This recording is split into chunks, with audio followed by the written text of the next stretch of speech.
So you all are being escorted through Bryn Shander by some of the guard folk here. It is late in the evening where the aurora has dissipated for the night, and you all kind of have free reign at present. I believe you have thoughts to check out the Wizard Tower, as well as hopes of seeing the blacksmith. On either level, it may be late in the day, but you can also check those out. And you all effectively have escorts with you if you have any questions to ask. So, what would you like to do?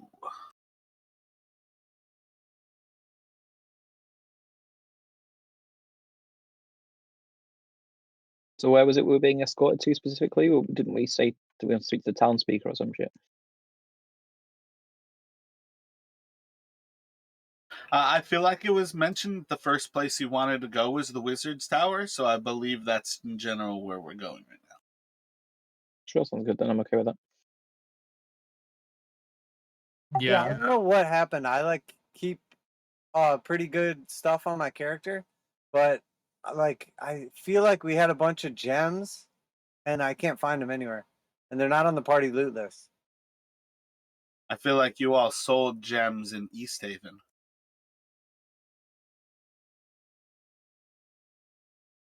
Oh no, there was a list of it was a quite a long list, yeah, and it was really there was when we had the big debate about we haven't heard of some of those before, and then you sent the chart through the image of loads of different types of gems and names, and we're like, wow, I hadn't heard of most of them. Yeah, because we were considering trading with the caravan, but they didn't have any diamonds. I may have it in my actual handwritten notes. I'll double check for that as well. But I don't know. I don't know what the hell happened. Sometimes D&D Beyond just does that.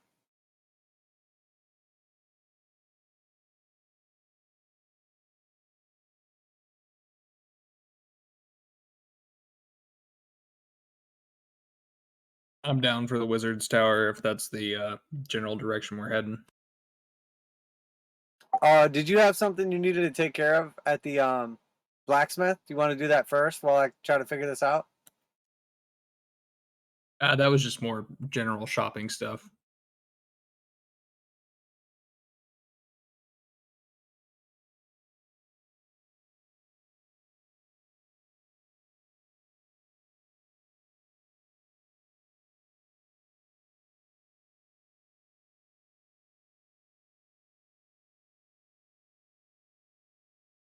I don't suppose anybody else wrote down what those gems were by any chance, did they?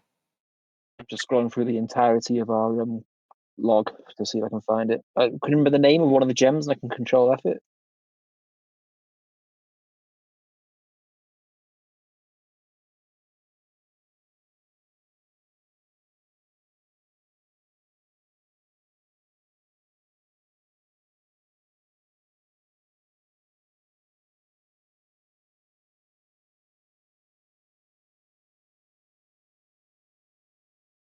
I see Kansas might have them on her. She's got 3 carnelians, 3 rhodochrosites. That sounds like it could be them. Nice. Apparently And my 4 past is having topazes. stolen stuff. I don't know. Yeah, that's got to be what it is, because that's 10 gems. That's possibly a loot that you would be expecting to have. Yep, that sounds perfect. Okay, cool. So we definitely have something to trade now. Otherwise, we're about to get to the Wizard's Tower and have nothing. I'm like, I can give you an old rope.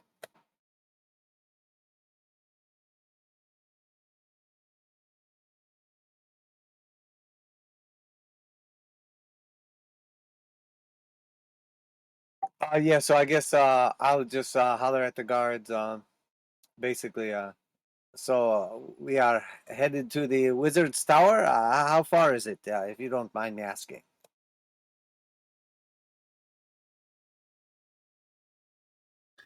It is a short enough walk to take you to see the wizard. And we will be 10, 20 minutes. Thank you, my friend. We look forward to meeting him. I I'm curious though, are there many magic users in town? I noticed we were treated slightly differently when I uh, agreed that I had some powers, or we did.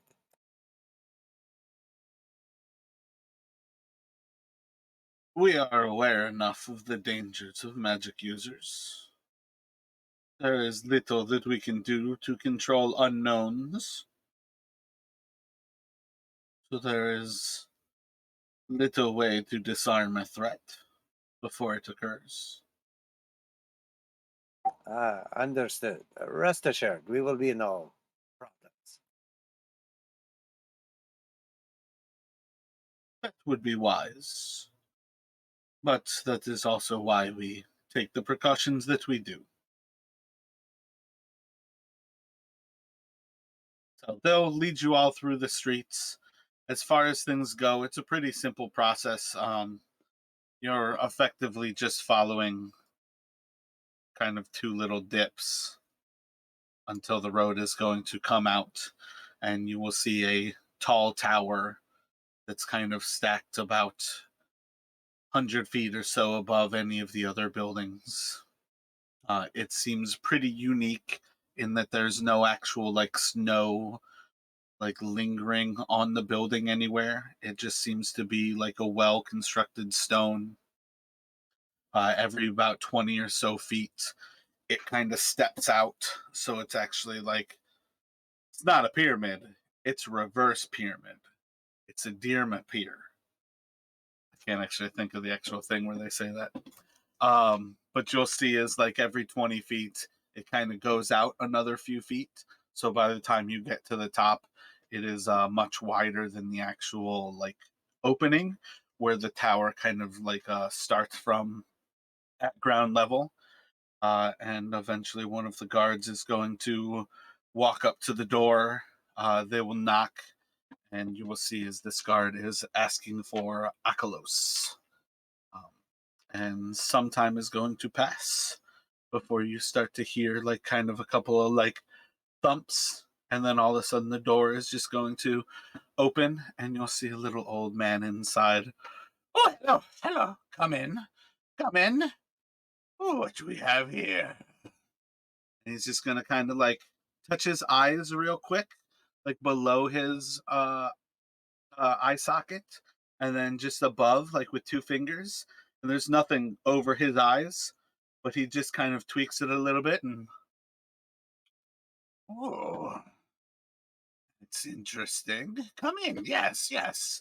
And he takes a moment looking over each of you before inviting you in. Hello, my friend. Thank you for the invitation. I am Ezekiel.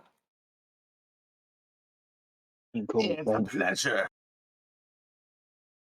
You said faint, Ezekiel. Yes, yes, yes. And Hi. Kansas. pleasure, pleasure. And what is this? And he's just gonna tap on your dog. This is my friend. I made him out of a hunk of scrap metal and some magics that I found. Very interesting. Well met. Welcome to my little corner of the world. What can I help you with? Yes, welcome indeed. We appreciate your hospitality. We have traveled long and far, and we're advised that perhaps you may have some gems. We are in dire need of some diamonds. Before you finish the word hospitality, he's going to like reach his hand up above his head real quick, and with a wave, he's just going to generate a few warm glasses of mead. And it'll smell kind of like earthy, but it has like a sweet honey kind of lingering into the air.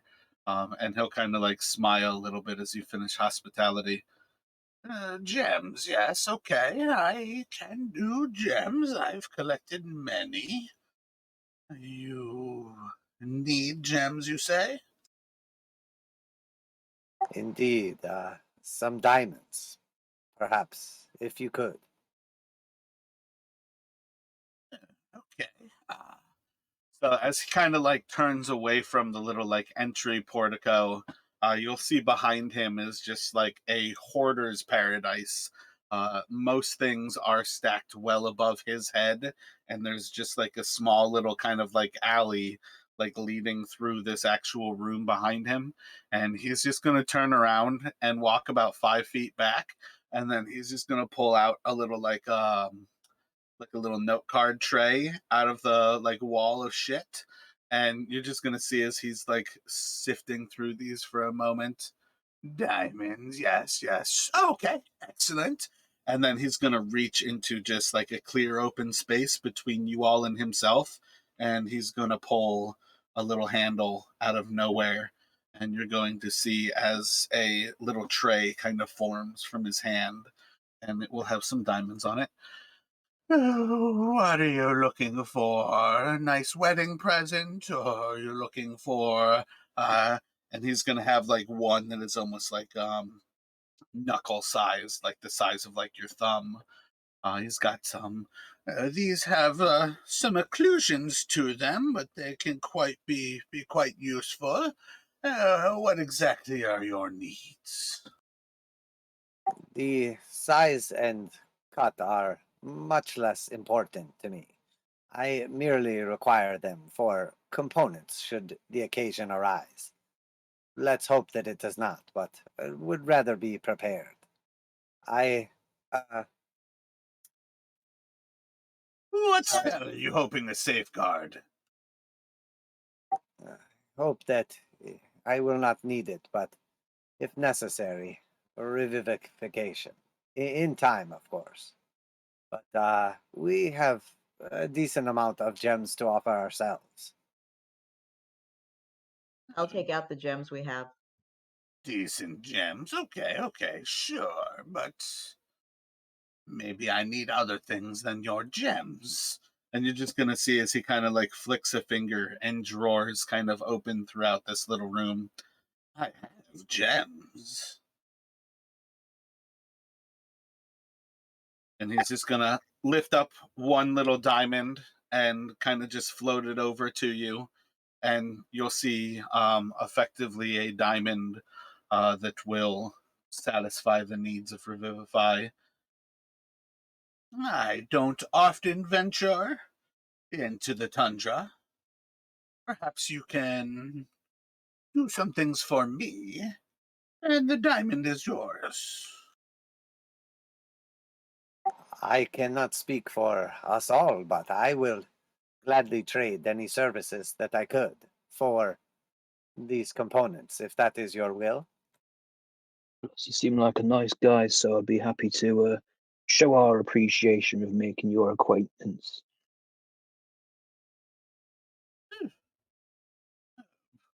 What kind of appreciation do you show? And he's gonna wink at you.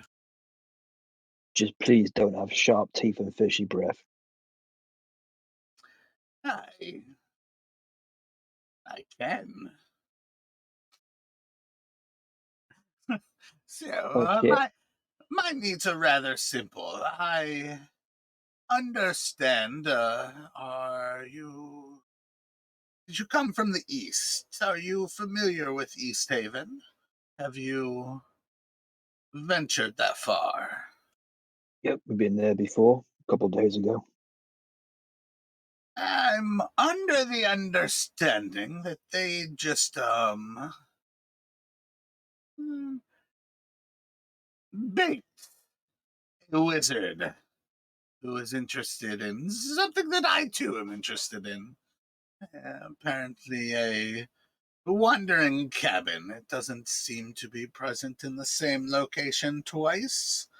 I've heard of it described as the Black Cabin from those who were removed prior to the burning of this wizard. Are you familiar with those he sacrificed?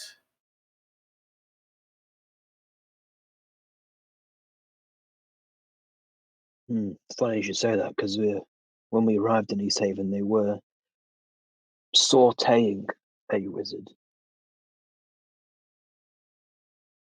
Don't suppose you know why they did that?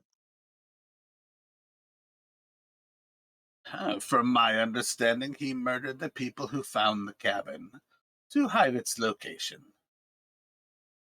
Yeah, what we heard is that he was hiring and then killing adventurers, but I was hoping, yeah, you'd have a bit more insight on that, being a man as fine and learned as yourself. Certain things get hidden over time, but I'm interested in some of the research that has been done there. If Well, with you a need name, a I was going to say, with a name like the Black Cabin, sounds like there's something that might be a bit nefarious about it. Black Cabin sort of gives some negative connotations, if you can understand my point of view. I don't think it was a healthy place prior to the band taking interest in it. No, I'd imagine not. What sort of things are we talking about out of interest? I'm not an arcane user, so it's of no interest to me, or no use to me, but definitely an interest, I suppose. The items of our particular interest are of little note at present. You can take your diamond that you need here. You find the location, find the cabin, and call to me. That will be enough. Once you accomplish this and turn the cabin over to me, perhaps you will be due even more of a reward. But for now, I need help finding it, and I would rather not leave my comforts. That makes sense. I've been out there. Here's a shithole, so I can completely understand your point of view on that one. So, there's a cabin that can be anywhere, and it was last seen in East Haven. Don't suppose you've got any more of an insight into where it could be outside of that? No. Van, the wizard who was searching for it, was killed in East Haven. The cabin was never there.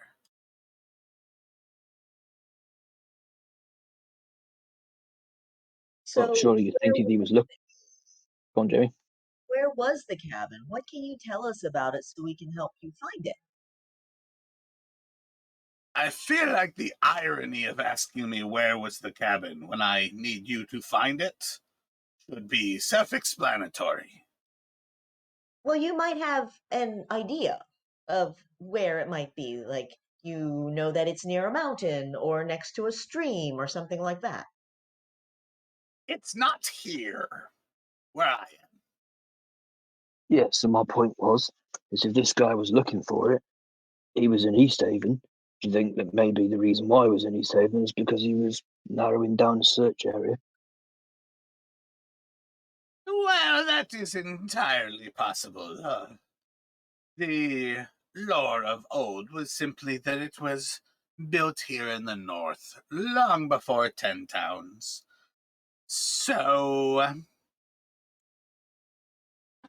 maybe he chose East Haven because it was the oldest of the 10 towns. I am not sure what one such as Delban was thinking, let alone to attract so much attention as to murder those that he hired to do it. And he'll kind of like wink at you all.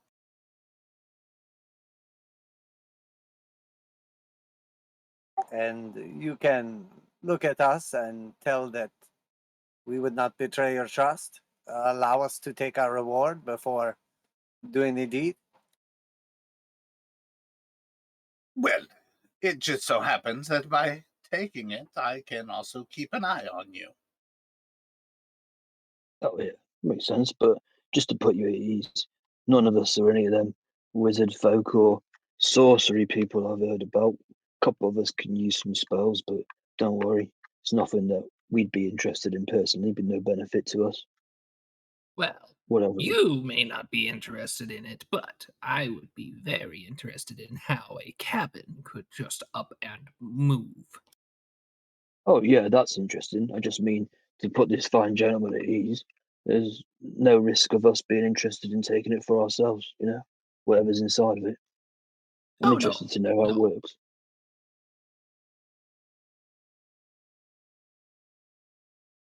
So, sounds like we have a understanding. Of I think course. so too. Yes, I would gladly accept this bargain if it is so your will, and much appreciate your generosity, my friend. No generosity. Thank you very much for your needs. I was intrigued to see you coming, and it seemed to be fortuitous that we would meet here today. I'd say so too. Your company has been simply divine.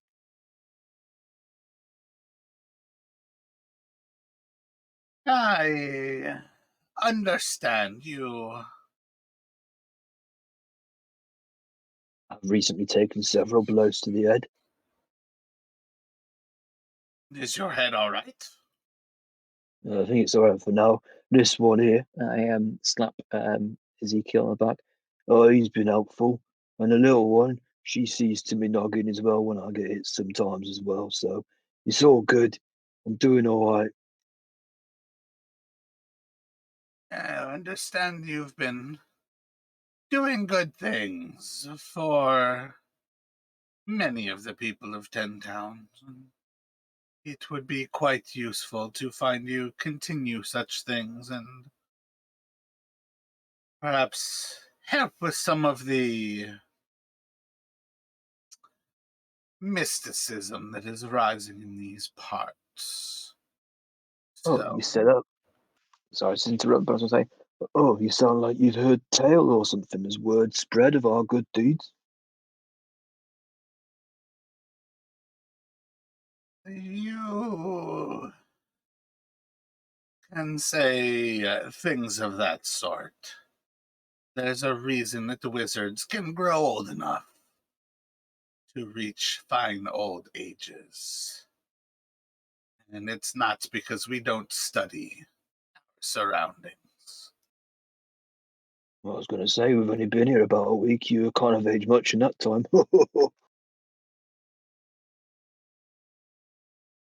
And yet the hag still fell to your blades. Oh, yeah, I got you. Heard about that one, have you? Yeah, that was fun. Yeah, she was eating people.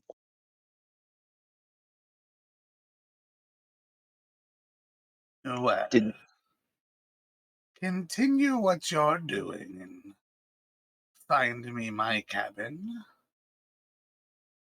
and oh, we will have great things to come. did you know her then? I'm guessing from the sounds of things you might have done.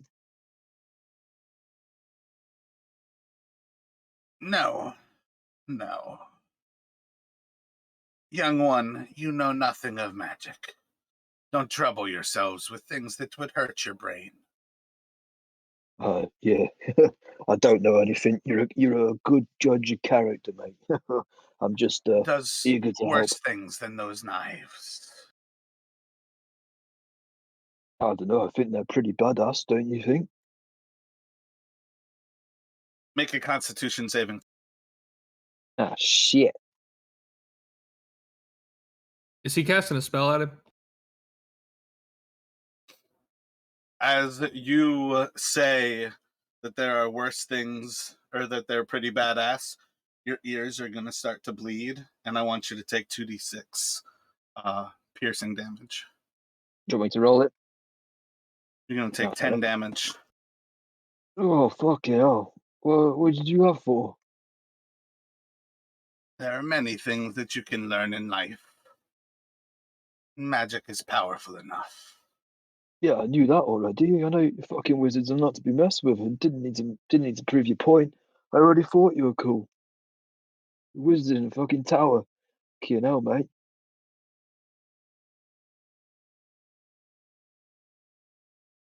And you would have seen him. You would have seen nothing about him casting a spell. He simply cast the spell. Perhaps we have overstayed our welcome. I will gladly take the diamond and the quest and leave you to your own. Uh, should the opportunity arise or the necessity, can I reach you somehow? That basically is what I was getting at. I believe you have a parcel from a friend you've met along the road.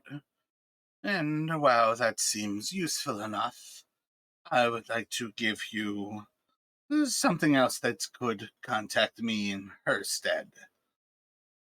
And he's going to, with his left hand, pull a piece of parchment out of his wrist, and it will have a little quill inside of it. You don't need to worry about the ink. But when you are ready to contact me, write a simple note with the quill, and it will take over the rest. And once you are finished having it write the paper out, just place it into your traveling pack, and it should arrive quick enough for me to come to your aid. I'll dig around just a little bit and then pull out the diplomat's pouch. Uh, is this what you mean by traveling pack? Place it in here? Indeed, it is. I understand that you are powerful, but do you know who this is from, or are you just able to override its magic? I've seen who sent it to you. I remember that time. But it's more hijacking a charm that's already there for other purposes. But I assure you, the magic of the paper and the quill are quite a bit stronger.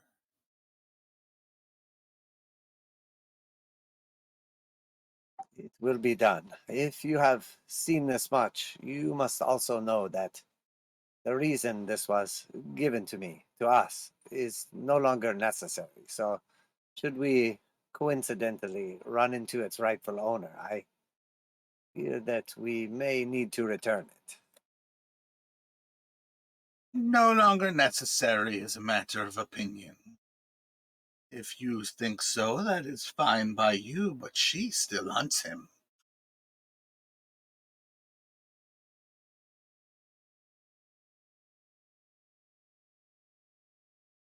Then perhaps I have misjudged him, or perhaps it is her. In time, he will reveal to me. Are you talking about spooky warm guy?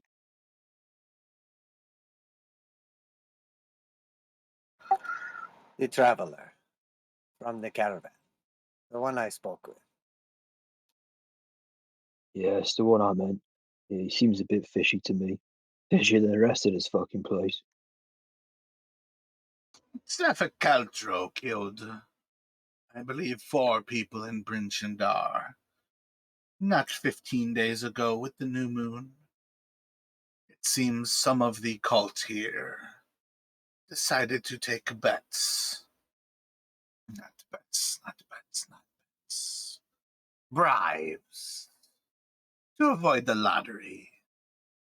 Some people thought they were above what the cult could do, and he removed them. Is the cult good? Is the cult bad? Is Sefik good? Is Sefik bad? There's a lot for you to decide. You seem to be keeping a good eye on them as well, I imagine. Don't suppose you know if the rest of the caravan are in on it with them?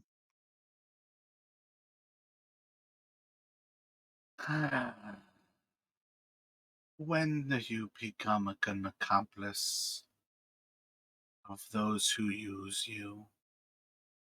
Sefik is powerful on his own,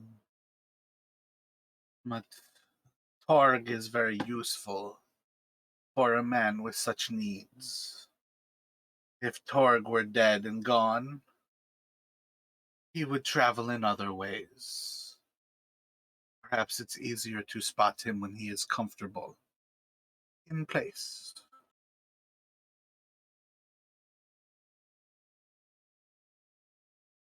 Should the situation arise and we were to tangle with them, can you see our fate? Would they? Are we strong enough? There are too many choices between now and then for me to see the future. Much of what I can investigate is stepping backward in time.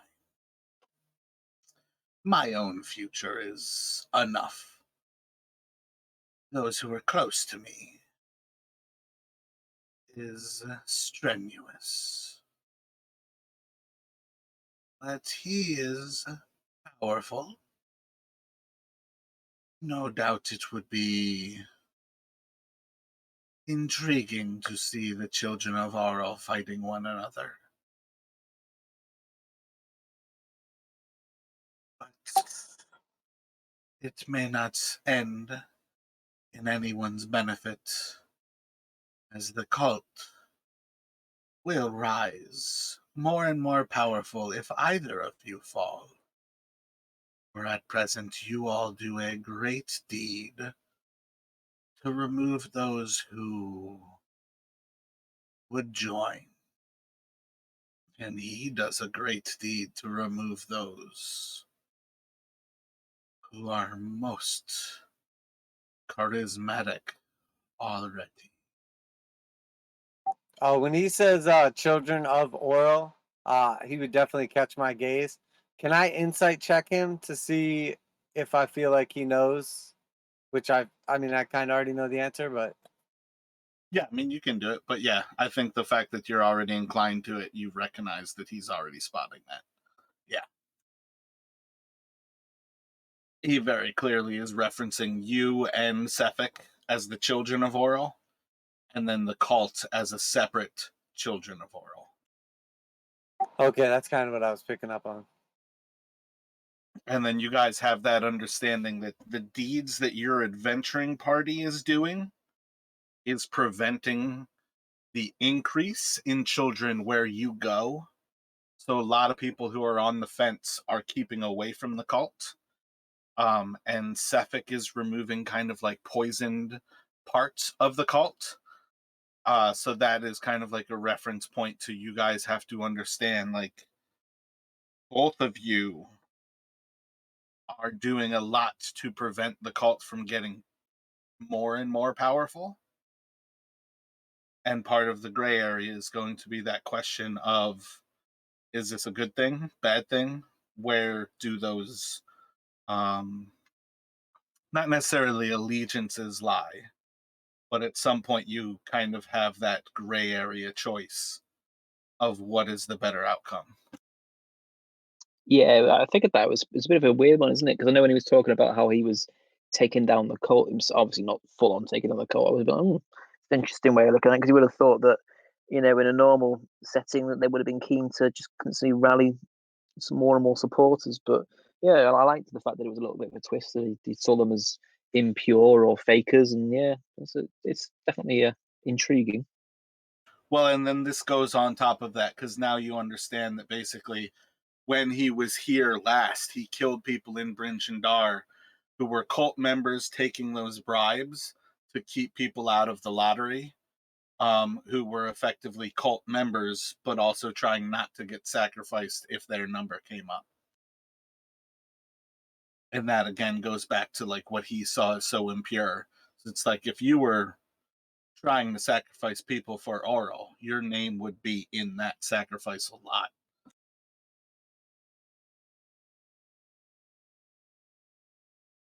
You see much, my friend. You must know that I do not believe in chance. Perhaps it is fate that has led us here. Perhaps it is something greater. But if I could ask one more question of you, I don't know if you will know the answer, but cannot hurt to ask. I meant to do battle with my brother from another mother.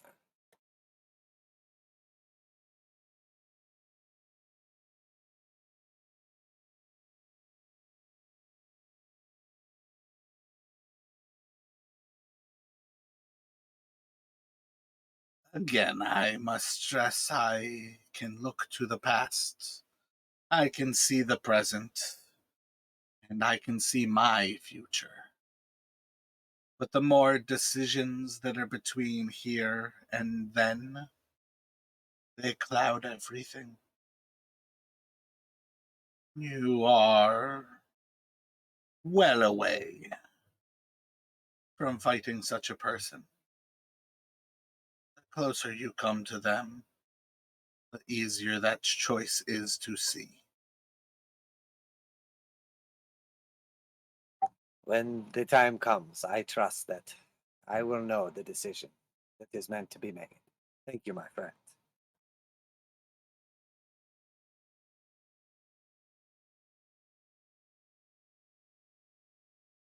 So for this black shack, then, don't suppose you've got any leads or any places we can start poking or asking or looking?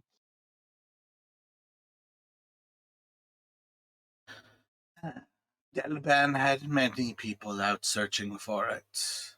Many never returned, many he killed. Beyond many things, this will just be among eventual investigations beyond 10 Town. You've done a lot for these people, but soon you will have to see all of the cards in play. The little ones, the icy stones of death, ancient fortresses. There are many powers at work here.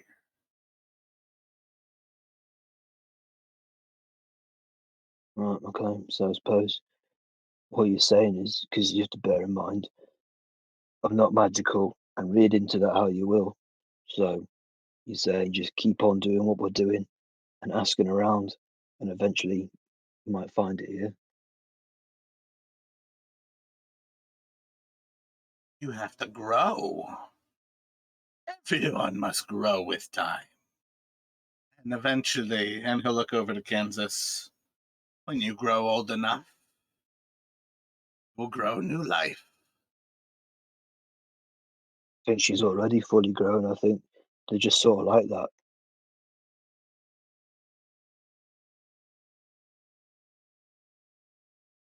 Yeah, I don't think I'm gonna grow anymore.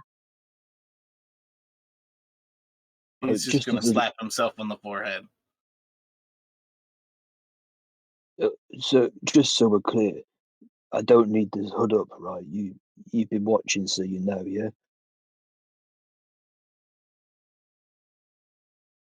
We all know. Who's we? Your friends. Let's take the hood down. Oh yeah, these guys know already. It's no secret. I think I showed you guys like what, a few days ago.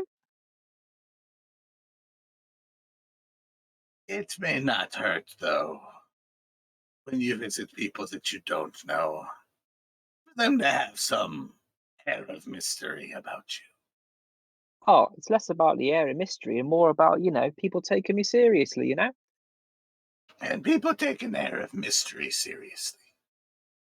Oh, I like that. You got some words of wisdom, you.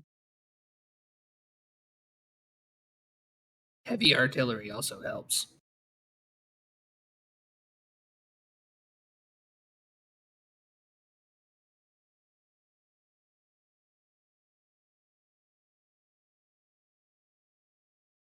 So if you all don't have anything else, he's just going to kind of flick his fingers, and you all are just going to disappear from within the tower, and you'll be back out in the cold. You're not going to mend my bleeding ears first. Nope, that was a lesson. I've learnt nothing. I am none the wiser as to what his intent was. I'll do it. I'm gonna cast Cure Wounds on him. Oh, I mean, if you do, I'll take it. But I mean, you don't have to. It was 10 points of damage, but yeah, I appreciate it. A good heal. Thank you very much. Just so you all know as well, I've probably got the highest hit points out of the four of us. My max is 32. More of a gesture of good faith than anything. Well, I I've got you appreciate at 28. Why are you at 32? it. Someone what's up? Yep, 32 is with my rolled hit points and everything. I don't know why you're saying you got me at 28 because it was whatever it was. It was 28, and then I put a point into con in my last level up and rolled whatever it was. And Okay, that'll be what it is if you went for con. yeah, I figured that because it was 2 points in the ASI, and I was on an odd number on Dex and an odd number on Constitution. I thought, well, I'll put 1 point into each, and that way I'll get the plus on both. And just to double check, the diamond that he gave me, is that 250 gold worth?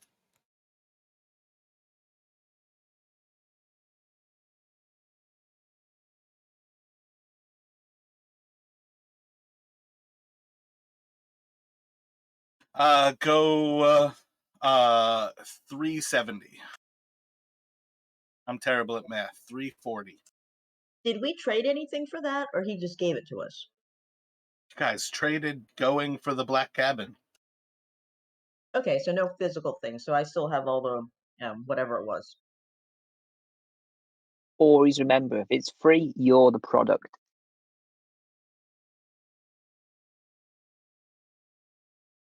Finishing a role play and then being asked what just happened is really not inspiring. Wisdom and intelligence combined of 3. I mean, what do you want? I'm just trying to keep the bookkeeping right.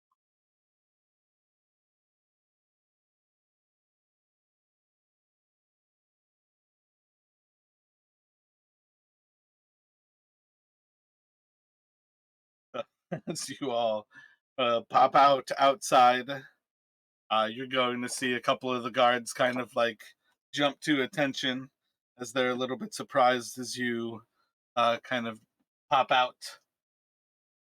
Are you ready? Are you finished? Oh, fucking hell, you snuck up on me then. So I'm not used to being teleported. And I'd throw my hood up if it wasn't already.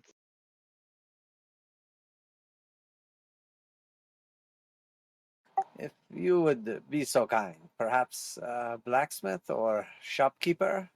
And I'll just kind of look over.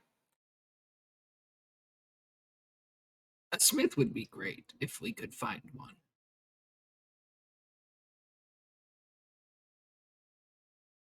We're not far from the Black Iron Blades, and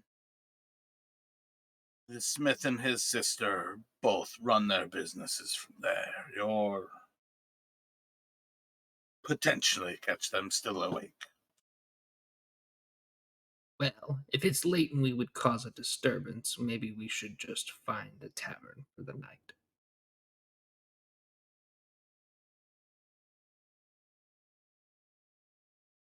I don't know how you can tell what time it is anyway. It's always Well, he said it was getting on towards night whenever we went into the wizard's tower, so I don't know how long's passed since we went in there. Yep, when the aurora disappears and you have moonlight, that means it's nighttime.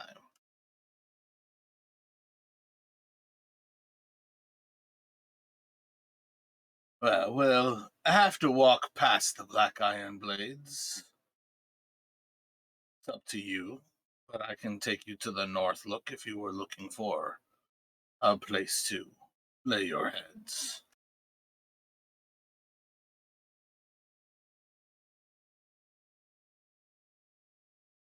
I think for now we should go rest, get a meal, and take care of what we need to take care of tomorrow before we set out again. Sure. If we are to pass by them on the way, should the opportunity arise, perhaps the goods or service that you require will be, we can work it out.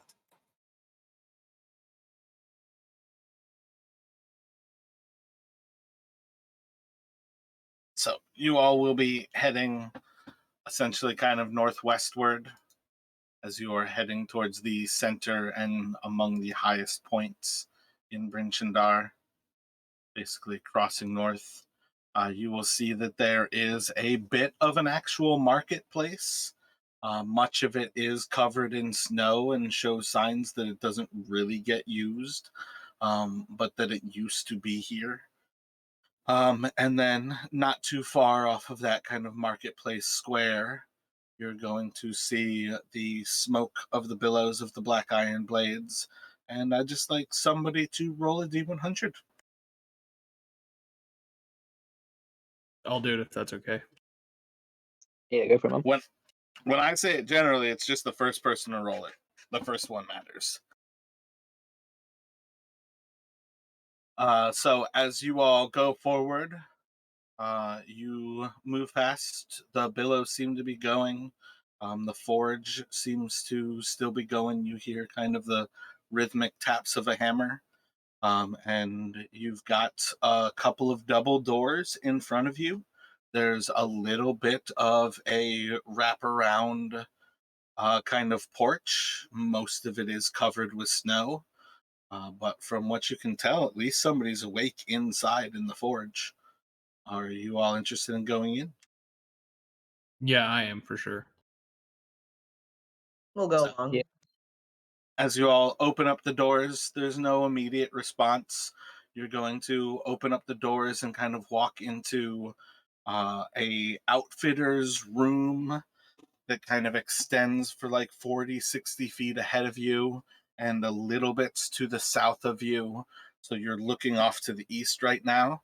And there's this large room of just all kinds of different gear, a lot of cold weather gear, some basic climbing gear, effectively the traditional adventuring gear. And on the northern side of the building, you see that there is a large opening, kind of like 4 double doors wide kind of thing. And inside of this other room, you can feel the heat coming off of the actual forge. And there's basically like a step down off of like wooden floors into a dirt room where there is a stone forge. You see a man who is working at the forge, and he is basically tapping out a piece of red hot iron. And eventually he's going to be moving away from the anvil and goes back to the forge. And when he starts to pump the bellows again, you'll see as he kind of notices you all and moves the steel a little bit out of the forge, and he will approach you all. Hello, hello. Welcome to the Black Iron Blades. What do you require this evening? And he's just going to yell up, Elza! And he'll look back to you all. I'm gonna take my hood off and see how he reacts to me being a kobold.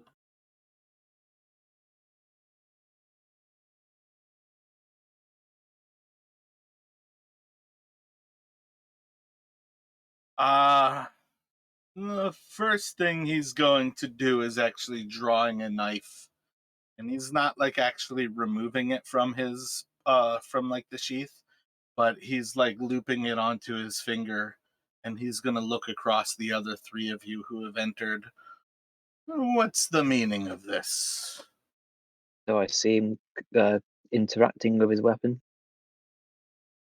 Yeah, I mean, he's 100% like preparing to draw a blade. All right, now. Oh, don't worry about it. He's one of us. He's friendly. He's fine. He's all right. And I give him like a gentle fist bump on the shoulder. Honestly, well, I've met a few bad kobolds, but he's not one of them. He's all good. Trust me, he's fine. He's a good bloke, actually. I quite like him.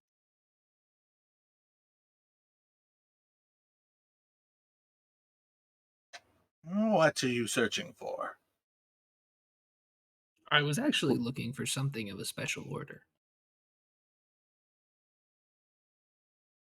Elaborate.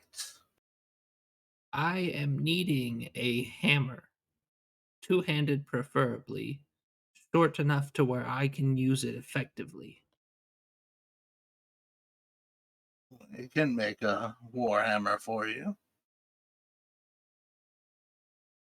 If you wouldn't mind, I am familiar with the smithing trade myself. I would like to observe and maybe assist in the making of it, if you wouldn't mind. And I pat my dog below me and kind of show him, I made this.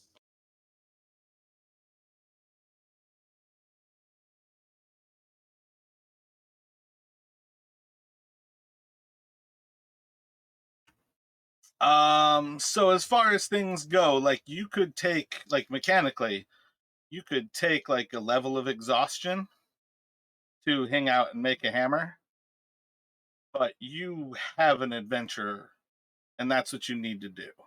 Like you need to be adventuring, not like becoming a smith. This is not really downtime option right here. So you would have to like sacrifice like time where you need to sleep.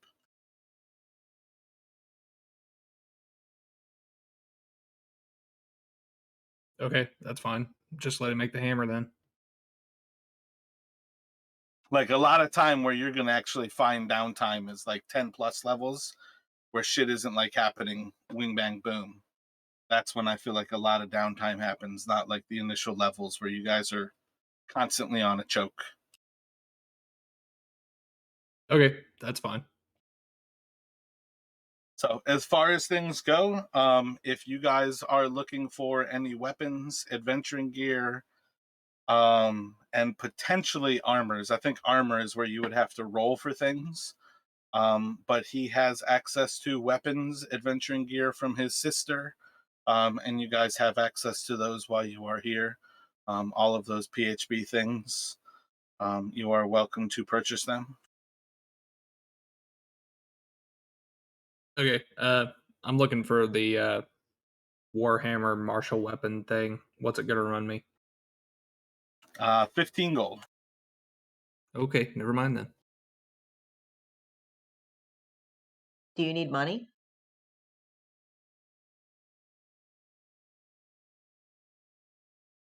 Nah, I'm okay right now. I've got everything I need for getting by right now. It was more of a want than a need. There's not many places inside of the 10 towns that you can buy these things. If you want a Warhammer, this is probably the time to borrow some money and buy it. You should get a warhammer. It'll help keep us alive, I think. There's literally 3 towns with a shop. One of them, the party already knows their blacksmith is a farrier. Okay, yeah. If someone's got 7 gold I can borrow for now, then that'd be great. Yeah, I'll Sure. pass. So I'll pass him 7 over if you need it. I'm on 13, so I can spare.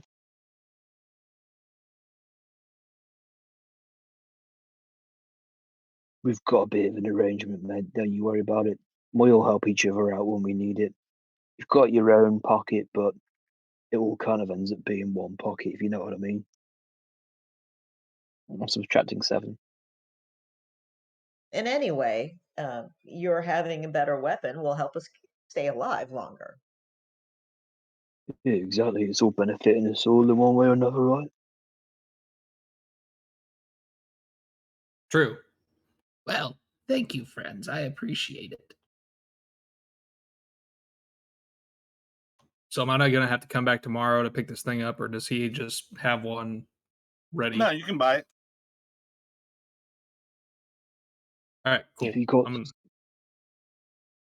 was going to say, if you got stuff that you need to wait for tomorrow for, I'm going to be spending the night here anyway, so you do what you need to do, and we're going to be not on the road awfully quick, so I'm all ready to support you as well. So you need a bit of time, we can give you a bit of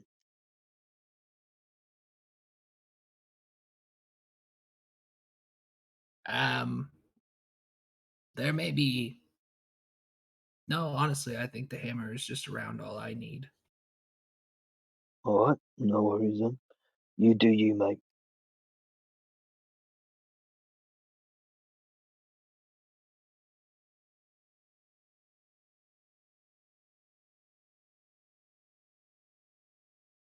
Yeah, I'm done. Whenever, if y'all need anything else or whatever else we're gonna do.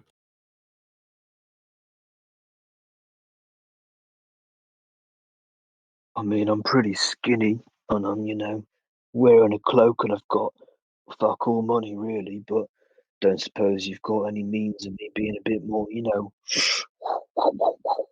less blood.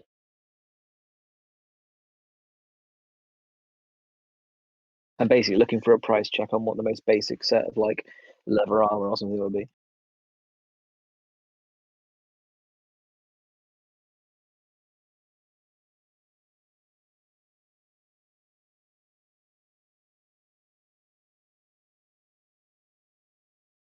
Leather is 10 gold. All right, so no worries. I've got leather already, but I was just sort of wondering, there's like a jumping off point because I Yeah, if don't you're know. already on leather, it's 45 gold for studded leather. Other That was than it. that, you're jumping into like medium armors where it Yeah, maxes out dexterity bonus and you're just going to lose out. yeah. It was more because I was never ever going to buy it. I don't know the price of stuff, and the last thing I wanted to do was Google average price of upgrade armor and shit because I don't like using Google and playing this stuff. Yeah, in like D&D Beyond, you can look up the PHB information and have access good to point. like all that normal stuff. I didn't think about that. Good idea, thank you. While we are here, I don't suppose that you would have any interest in this. It would be convenient to lighten the load. And I'll just show them like just a basic mace I have and see if they're interested in buying it.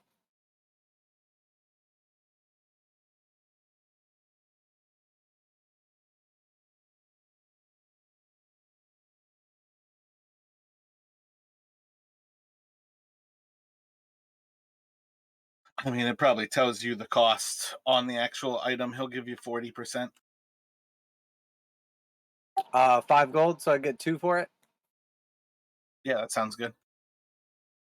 Thank you, my friend. I much appreciate it.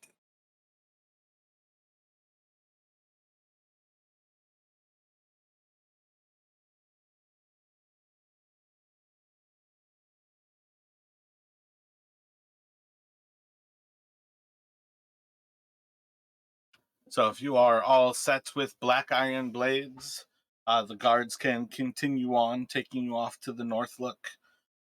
When you get all the way to that northern gate, there's just going to be like a low din of noise as you get closer and closer to this large building. Eventually walking up to somewhat kind of like foot stamped down trail into the actual building. You will hear the loud noise of all of the people. There's a large bar on the western side as you step inside, and you'll see a kind of like peppered, gray and black haired man with a large beer. And almost as soon as you open the door, he's just going to be in a very big, jovial voice that kind of quiets everybody around. Adventurers! Welcome to the Northlook. How are we today? And he takes Welcome his indeed. We are doing fine. And you, sir? Going to start pouring 6 ales or 4 ales as soon as you all kind of walk through those doors. And he'll kind of like beckon you off towards the bar, And when you get close enough, he'll reach out a hand and he'll shake you all one after another. The Scramsack's the name, and you are?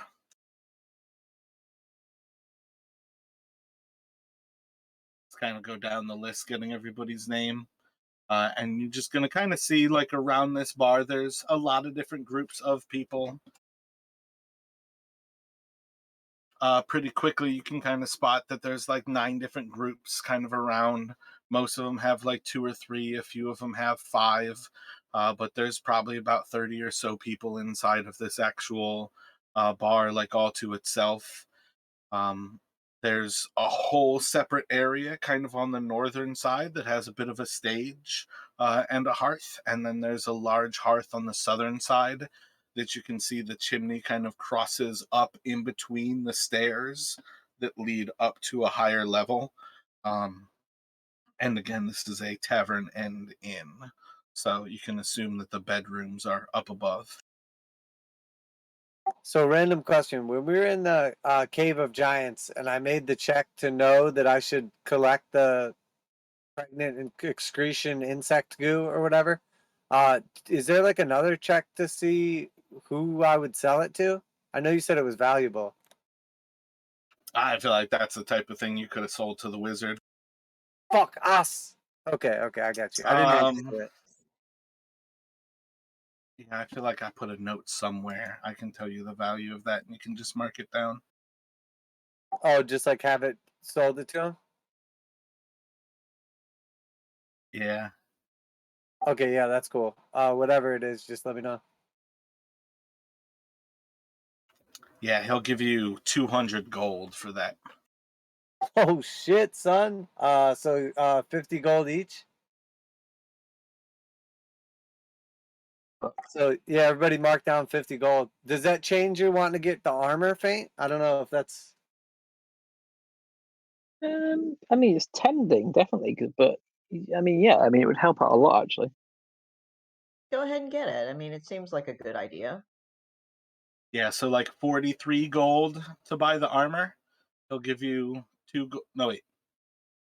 He'll give you 4 gold. So 41 gold to upgrade into the studded leather. Oh, yeah, fuck it. Go on then. Cheers, thank you. Yeah, hey, take an extra 7 too because you lent mine to me. Yeah, and then All just right. make sure you guys all mark down on your sheets that the 50 gold minus whatever, etc.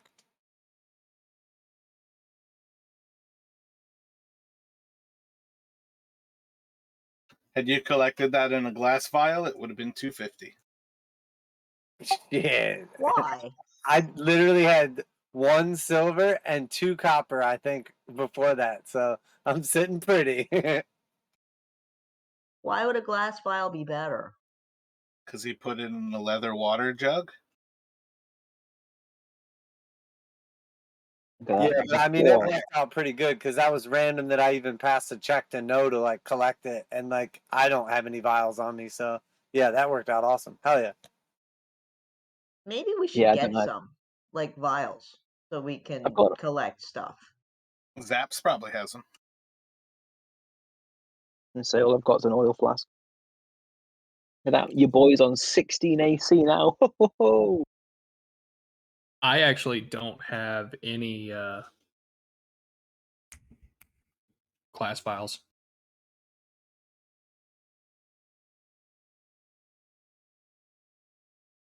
Seems like we need to go to the local Walmart or whatever. Yeah, so I feel like that actually falls into that really weird level of you can spend an hour creating an alchemy kit, which on some level effectively gives you glass vials, or spending an hour to make a herbalism kit, which effectively gives you glass vials. Okay, well, while we're at the tavern tonight, do you mind if I spend one of the hours we're just sitting around drinking, making an alchemy kit? No, your ability is that like you can make it for a given amount of time. It's like making them magically. It's not that you just have them. So can we each make our own kits? Like he gets an alchemy kit and I get an herbalism kit. Does it cost us money?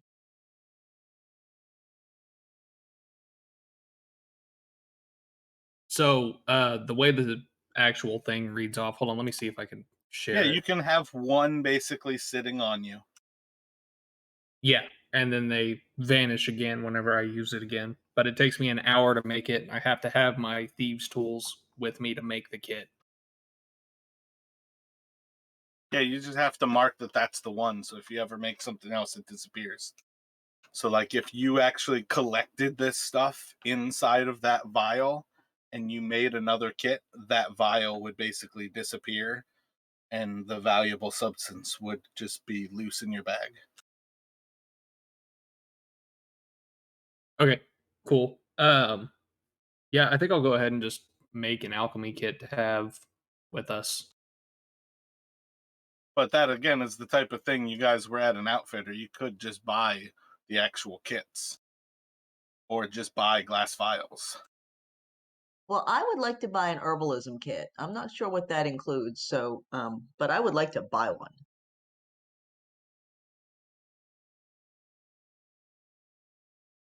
Be proficient in herbalism, are you? Sorry. Yeah. Oh, makes sense then. Yeah, the herbalism kit is 5 gold. All right. I'm adding one to my equipment.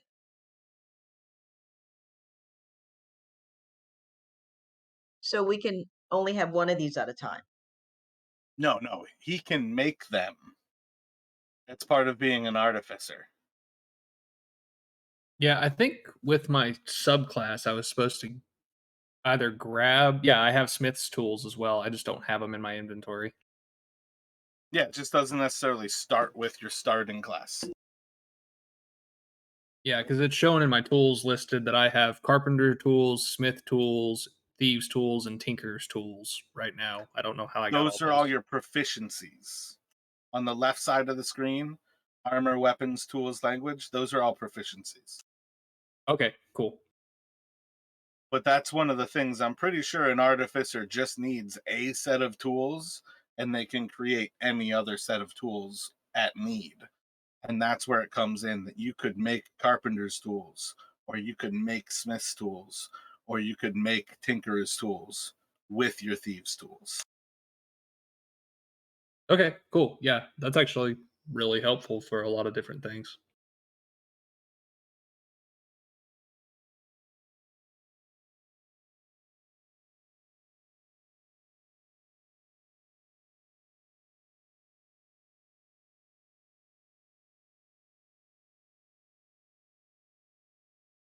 So yeah, I'm just gonna while we're sitting around the tavern, I'm gonna spend that hour tinkering around and making an alchemist set just to have.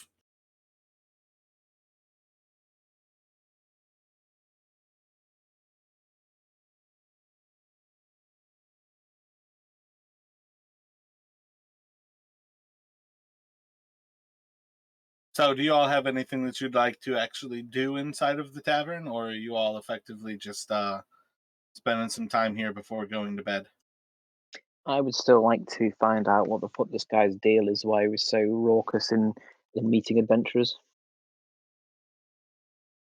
How would you like to go about doing that? I just want to say, thank you very much for the drink. What's your name? Scramjax, and you are the Thane? Faint? Got Yeah, that one my from the name. first dragon you saw? What, you think is a dragon called Fate round here? No, like you. When you saw the dragon.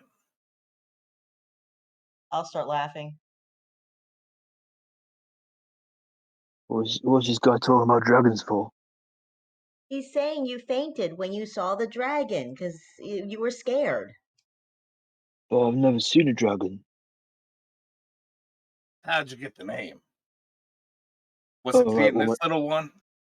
And he's gonna like nod his head over towards Kansas. no, she's not very sneaky. My name's Fane, but because I was sneaky, they called me Faint. You see, like faint, like not very visible. So you didn't faint, nobody saw you. Okay.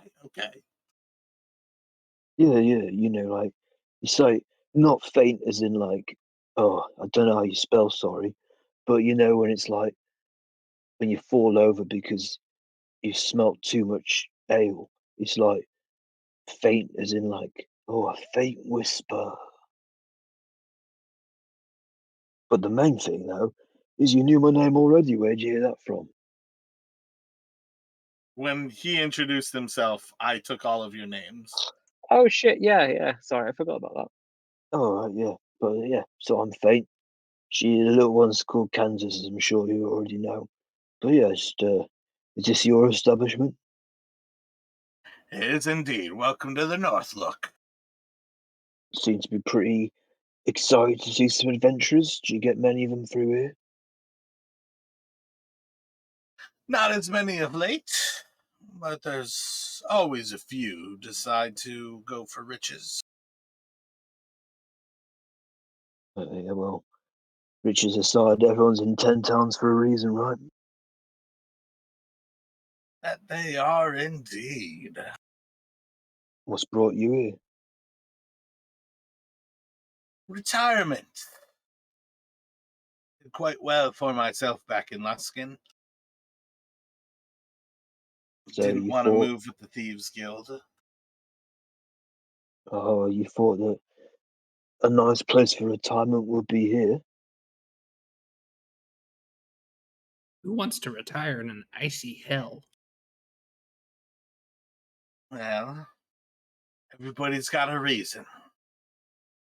Sometimes And make the best of it.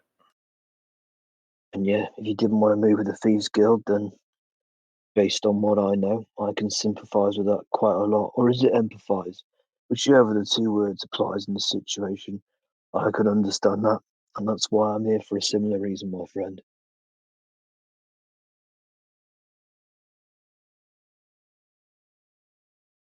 Unfortunately, though, don't think I was quite as successful a professional as you before finding my way here.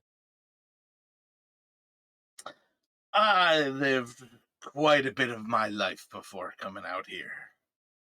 And time weighs heavy, but I did well in the time I had. Sounds like you and I could swap a fair few stories then. There's been a few jobs I've been on where things have gone a bit, unusual.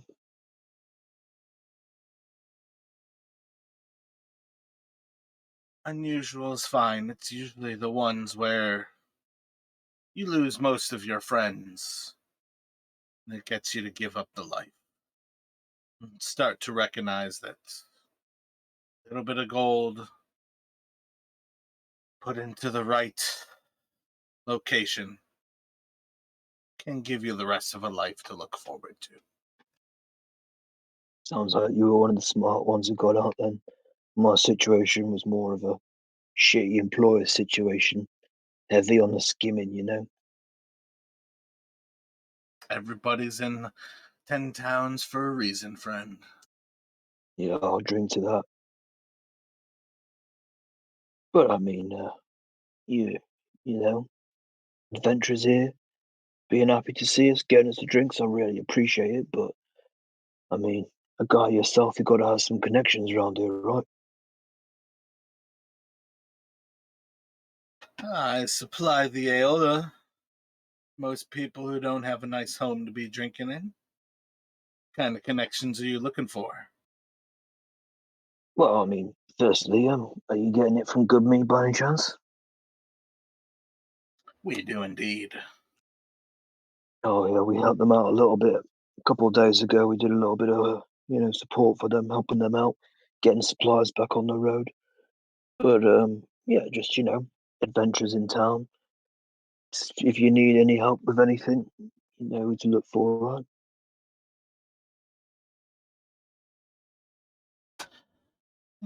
Couple of dwarves in the corner over there.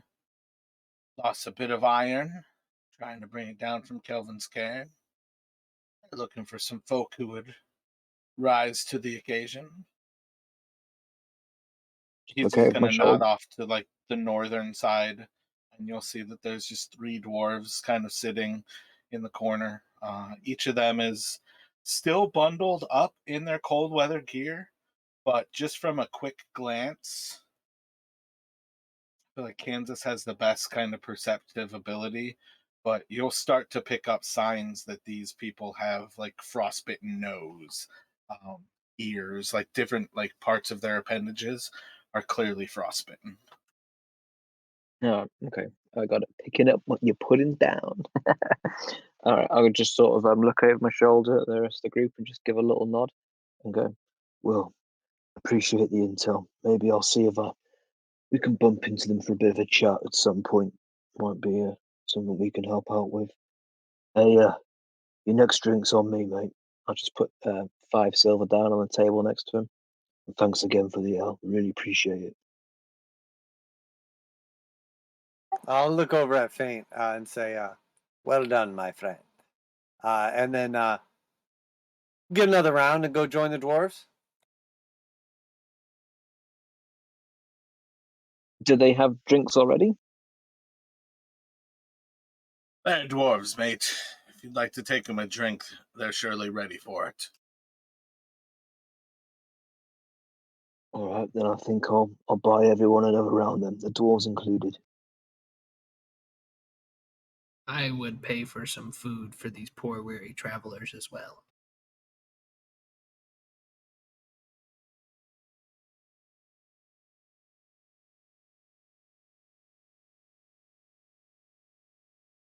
And I'm going to walk over to the dwarves with Ezekiel.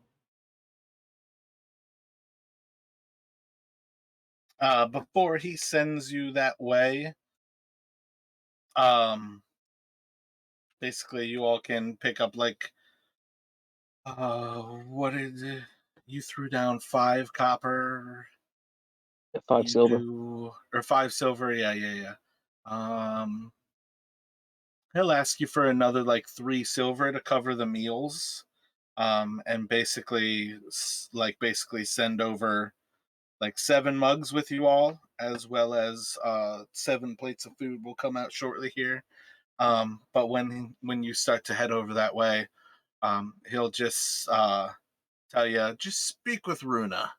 She's the kind one that you can see her face from here. And then you're just gonna hear, kind of over the din of things, he's actually going to yell out that same name and just kind of point you out as you all are heading that way. The All right. 5 silver was kind of like a finder's fee I was giving him. So if there's an extra cost for the round and food, just give us a shout and I'll remove it from my thing and I'll pay for it. I took 3 silver out of mine. Yeah, so just if you're tipping him 5 silver, basically just pay like a total of 13 silver. I Alright, if threw you're 8 taking- 3 out of my bag. Yeah, like 8 silver for what you all bought, and then the 5 silver kind of tip type of thing. But you're going to kind of walk up to this table, as again, his kind of little bit of an introduction is simply just getting her attention as you all are walking over. And you're going to see just 3 dwarves, all of them with quite luscious beards. Runa is the one that you all are facing. She is missing her right ear, and there's just kind of black around her flesh, around like what's left of it, and has 2 different fingers like out on the table that are completely black and not really moving around. One of the other dwarves, kind of on the inside, facing towards the wall, you'll notice is missing a few fingers, as well as like the tip of his nose is just jet black from frostbite. And then the last of them just seems kind of nervous as everybody is approaching, but doesn't have any like overt frostbite damage. And as they kind of see you all approaching, they're just going to kind of look around for a moment, and Runa's going to stand up to kind of greet you all, and she's about like a 4.5 foot tall dwarf. And oh, welcome. Hello. I'm Runa, Silent One's Corax. And spindly one, Storn. Um, go to a larger table. Scramsax, you'll perhaps help us. Of Yes. course, we understand that you may be in need of some things, if I may. And I'll like reach out to like shake her hand or whatever. I am Ezekiel. Pleasure to meet you. Brought you some drinks, and to say, it looks like you've received our kind and bountiful oral's kiss, if you don't mind me saying. It was a treacherous journey. I suppose any of our party can help you out with that. I was assuming on some level, Ezekiel, were you casting a spell there? Oh yeah, I just didn't want to interrupt, but I'm basically like acknowledging that I could help out with that. But I would basically present that I could heal them and do a lesser restoration. So perhaps before we get started, you would allow me the opportunity to mend your wounds or ailments. Sorry, mate, I missed that. Whiskey o'clock, innit?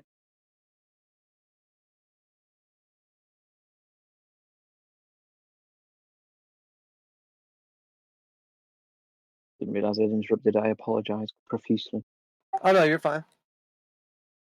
You said two of them looked like they had it? Yeah, I'm not sure lesser restoration is going to do anything for their actual frostbite. Would cure wounds. I mean, you could do a cure wounds as well. I think you guys can burn those spell slots, but they don't really have any effect here. This is one of those things where, like, when stuff gets cut off, it's a different story than just when you're wounded. I'm just talking about healing the frostbite that's still there. Like they still have the digits. Yeah, but when it's black like that, it's already dead. That is effectively gone. Okay. Yeah, no worries. I was doing it more as like good gesture and everything anyway. I mean, we're probably going to get a long rest soon, so. Yeah, so like they'll feel like some effect of it. I mean, it's not a poor idea to offer help where you have it, but I don't think that you can simply just help these people.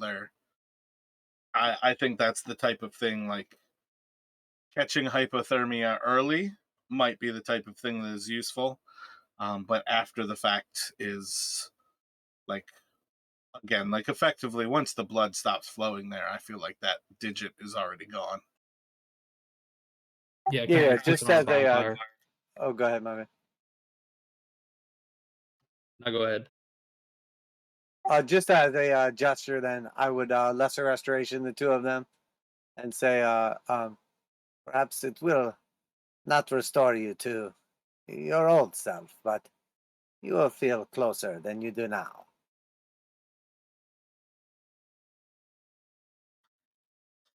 It's appreciated. Thank you. I can feel it in my bones. It's much better. But, well, uh, Scramsax knows you and seem to be potential to help us before we find ourselves disappointing our clan. Perhaps you can assist us in remedying some of the failures of our last venture. That's actually their battle crest, the Battle Hammer Dwarves. We were assaulted in the Valley of the Dwarves, coming from Kelvin's cairn by a Yeti. Have you done battle with such things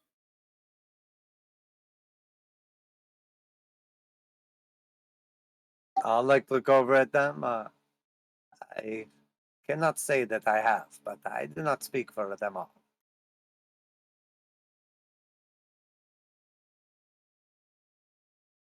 Perhaps we are mistaken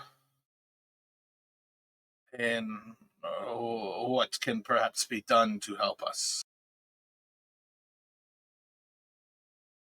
Just because we have not faced something does not mean we are not capable of doing something about it.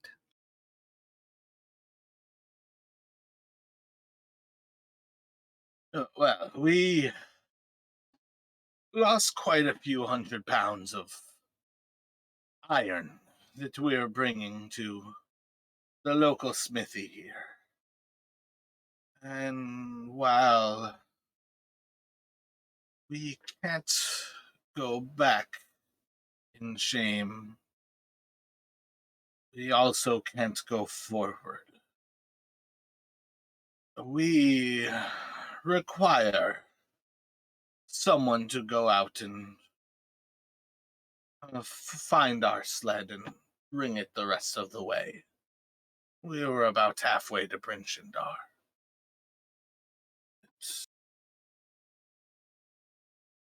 What were you thinking there, Faint? I was going to say, where were you coming from when you say you were halfway to Bryn Shander? Calvin's cairn. Oh, I see. All right, let me just check my map. Okay, understood. Pray do tell what you were bringing on that sled. Is it going to be the kind of thing that attracts wolves, or something that you don't want us to have a look at? You know, I understand sensitivity. Don't you worry about that. She's going to look around at everybody else. Couple of 100 pounds of iron for the smith. Yeah, I caught that part, but just wondering if it was anything else, you know?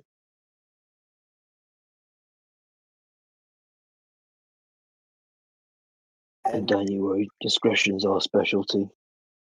If we were to find these goods and retrieve them for you, we would bring them here, or you would accompany us on the trail.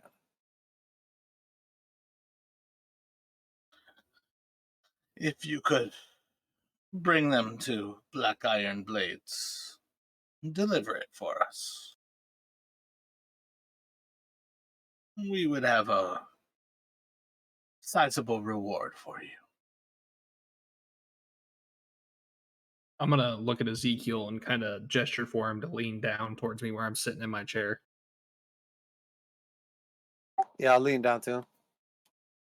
Friend, we are going to be looking for this cavern throughout the land for the wizard anyways. Why not go make this trip and search for it while we are on it? Seems like a pretty fair deal. Of course, I get the impression that the one we spoke with earlier is more of a lingering search rather than a direct means to an end, if that makes sense. So this seems like an ideal opportunity. I lean in as Exactly. well. What are we talking about? I think we're talking about iron ore. And Rona's going to lean in with the four of you, or with the three of you. We are quite familiar with the black iron blades. We can leave as early as first thing in the morning. Should the opportunity present itself, we will return with your sled. I am curious, though, how you say hundreds of pounds. Is there mounting gear or animals with this? I assume a Yeti would kill them.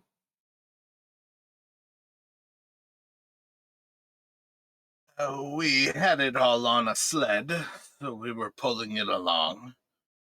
With the three of us, it was a simple enough task.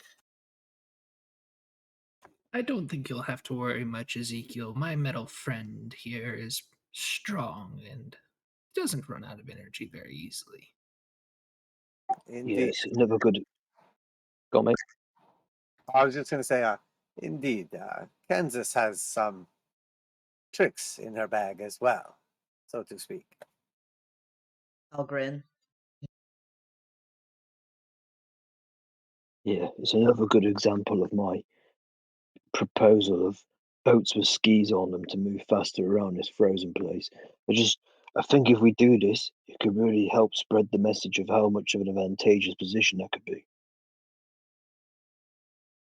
And out of curiosity, what reward are you offering? Is it a portion of the value or item, perhaps? What did you have in mind?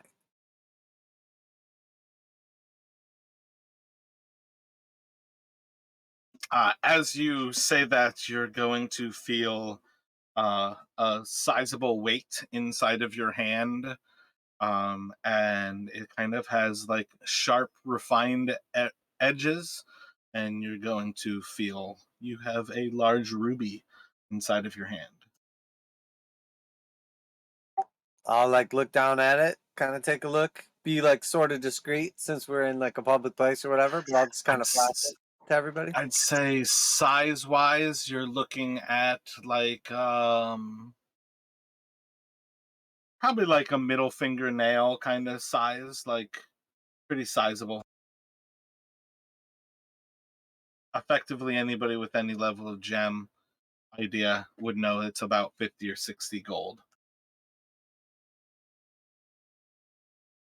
Shrug to everybody. We have our deal. I mean, I wouldn't know about this, but I'd glance across at Ezekiel and see if he gives me any kind of, motion, gesture, facial expression or anything. There's 5 more of those where that came from. Bring it to us, please. We have our honor to save. You can count on us. We will leave first thing in the morning and should be back before long. She's just gonna spit into her hand and reach out her hand to you. I'll do the same. I'll just spit in my hand.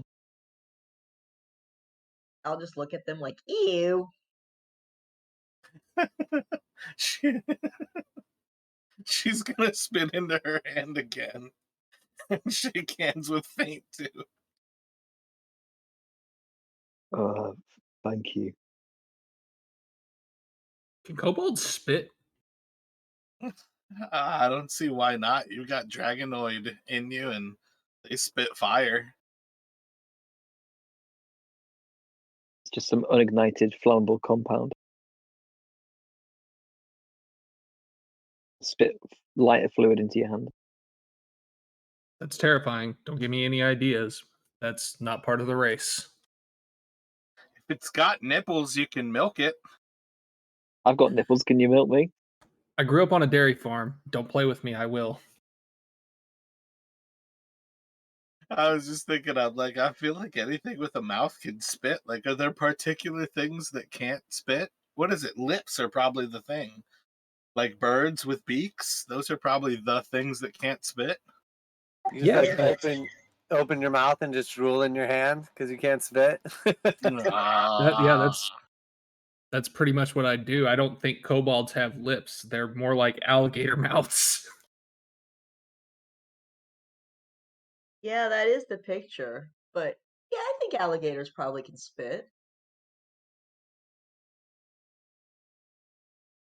So yeah, I'm good with that.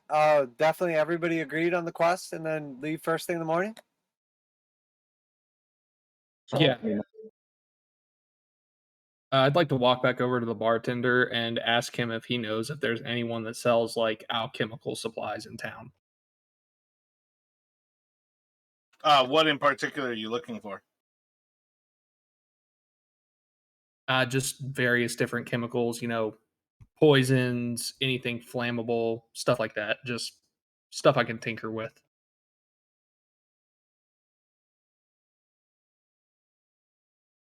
If you head over to Black Iron Blade, she may have some poisons. Elza. Otherwise, perhaps checking with Akalos, you might find him with some rare things. Thank you, friend.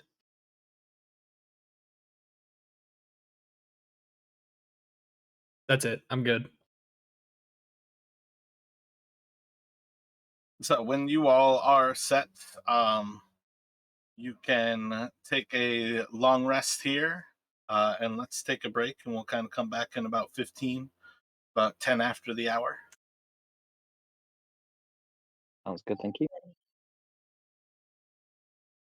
You can take your long rest, and waking up the next morning, go on your way.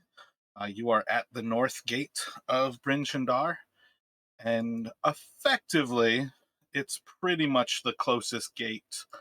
As far as leaving, there's not a whole big difference whether you go out of the east gate or out of the northern gate. You kind of need to move to that like middle way, as Kelvin's Cairn is effectively northeast of Bryn Shander.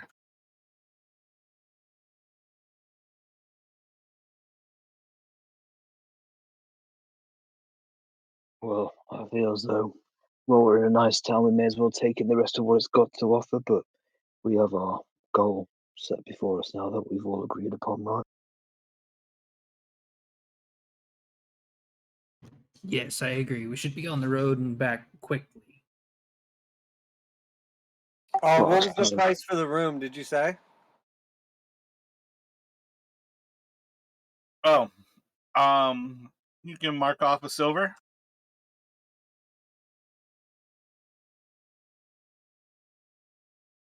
You know I don't care about that shit.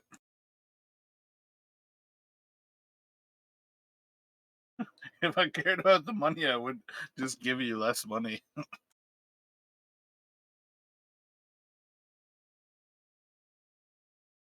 yeah, but we don't want to get our kneecaps broken. No, he's just an amazing character to know, because like, you guys need 1,000 gold? Sweet. You owe him like 1,500 gold in 2 days. Yeah, I was gonna say, what's the vig on that? I'm gonna right as we get started, as we're like about to hit the trail, I'm going to do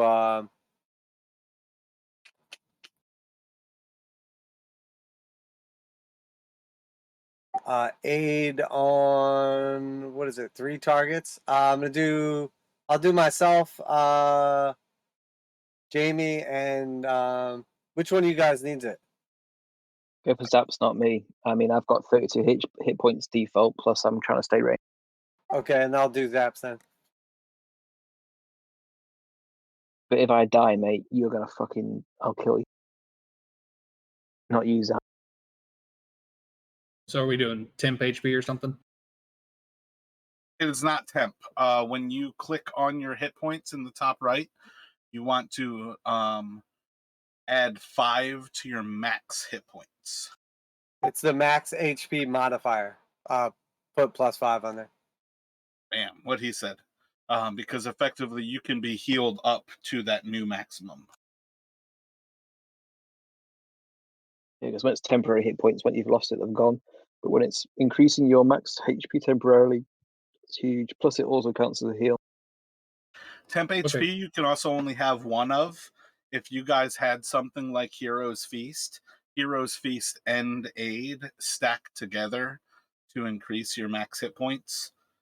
So there's a lot of reasons why there's a big difference. And also, like, never use override hit points either. That shit is like the death to your character. What's that? Don't touch it, Jamie. Okay. It's like a gremlin. So it's kind of like my heroism, because if I keep it up, they gain temporary each point, each beginning of each turn. Well, that's why the importance of temporary matters. If there's something else that's trying to give temporary hit points, you have to choose between one or the other. As Okay. well as like Aid in particular, like heals you 5 after increasing your hit points. So like if somebody was down, he can effectively cast Aid, and when he gives that person the aid, it would also heal them, making them stand up. Whereas if you cast heroism on somebody who's down, they're still down.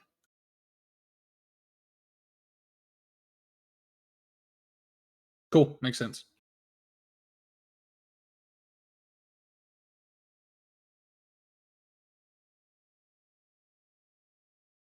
I'm gonna hop on the back of the dog and just get ready to go. I'll climb up after. You can ride that thing. That's pretty cool. But are we hanging around in town, checking the rest of it out first, or are we just getting on the road? I'd say we just go ahead and get on the road. It seems like this is going to be a trip, and then we'll be right back in town to finish our business. All right, but if there was naked ladies here and they're all gone by the time we get back, I'm blaming you. You go right ahead if that's what you need to do, friend. I know you have a particular taste for fish breath and sharp teeth. Yeah, just bear in mind I'm literally a child, so keep that in mind. Oh yeah, I always forget your character's a freaking kid. I'm also just messing with it. He's not that young. He's like 20. I can't remember now. It's something like that. But in Wood Elf years, he's juvenile. Don't worry, it's not creepy, uncomfortable, makes things awkward. Young. Definitely prior to the age of consent. In Wood Elf years, maybe. Like, wait, there's a reason I shouldn't have made my tiefling 8 years old? Oh shit, I turned my husband into a pedo on the show? Matt, can you age my character for me? Check. Yeah, that was weird when she said, yeah, because she was like, anyway, I won't get into that, but yeah.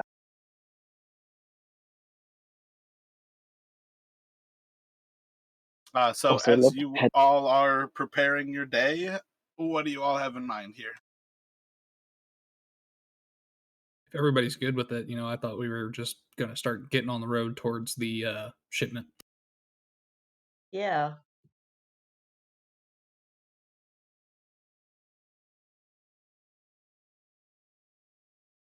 Sure, let's go for.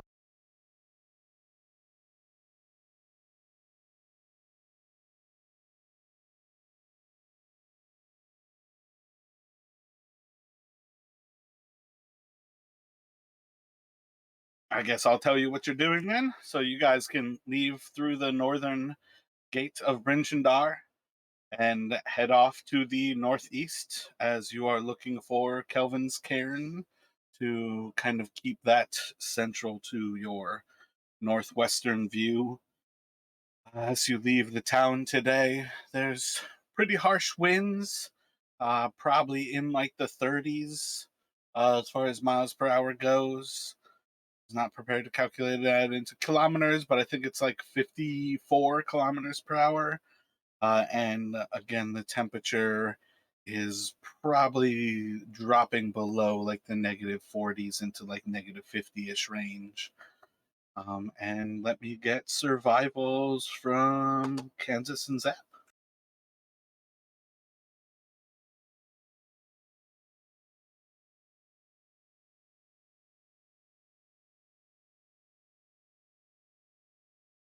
That should have rolled. I don't understand why it's not. Okay, it's reloading. Weird.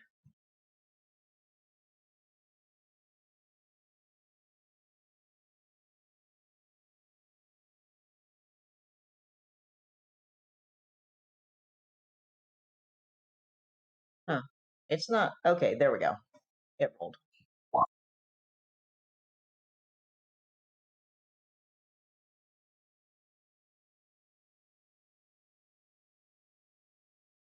So, as you all prepare and leave and start on your way, it's not long before you actually find the footprints and a little bit of like drag marks from the Battlehammer Dwarves when they must have been coming into town the day before.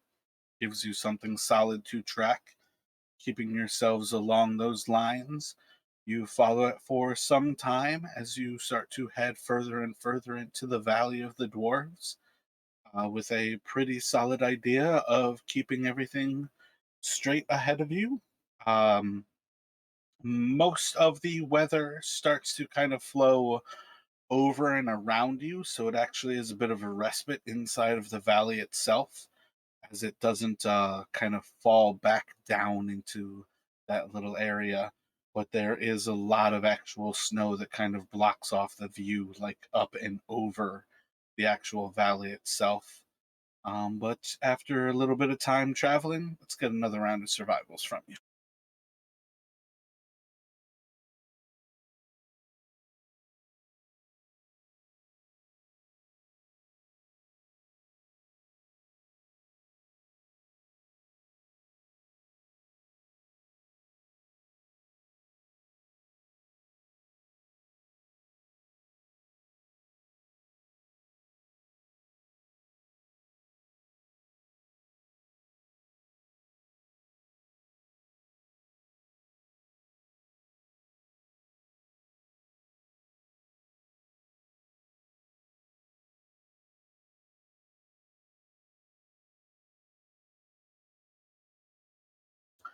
As you're pushing forward for the next few hours here, things kind of pick up a little bit wind wise, where you actually hear just like the roar of the wind overhead, just slowly gaining and gaining in velocity until eventually there's just a point where even looking to each other, you're kind of struggling to pass the actual like words between each other.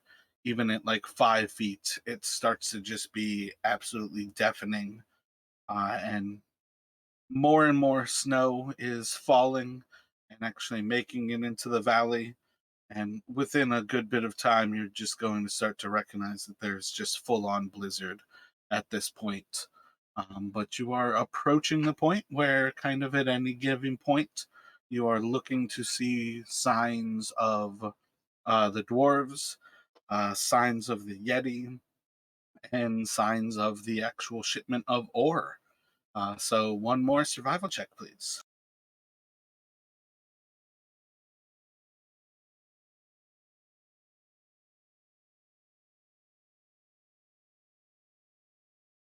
Getting deeper and deeper into the blizzard, there's a certain amount of just slog ahead of you. And eventually you come to a point where you start to see a lot of extra signs of movement in this area. And as you kind of track to the side, Zaps is going to pick up that there is the body of a dwarf who is left here inside. And they're kind of torn into pieces and just kind of bleeding out in the actual area where you are searching. Is he Can still I alive? Yeah, I was gonna say, can I investigate the body, see if there's anything on him that I can like take back to the other dwarves? I'm wondering, you said bleeding to death. Is he still alive? Because we heal it. No, my bad. He's like torn in pieces, and like bled out in this area. You could do an investigation to kind of look over the area.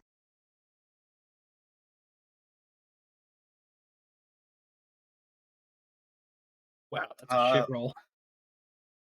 Looking about the kind of gore of this situation is a little bit beyond noticing whether he actually has like anything of value to kind of take back or that's kind of distinguishing. But a little bit fresher than everything else, it seems that maybe the Yeti attack was one instance, and there's smaller footprints in this area that seem to have come second. And you see signs of the sled being pulled away by those smaller prints.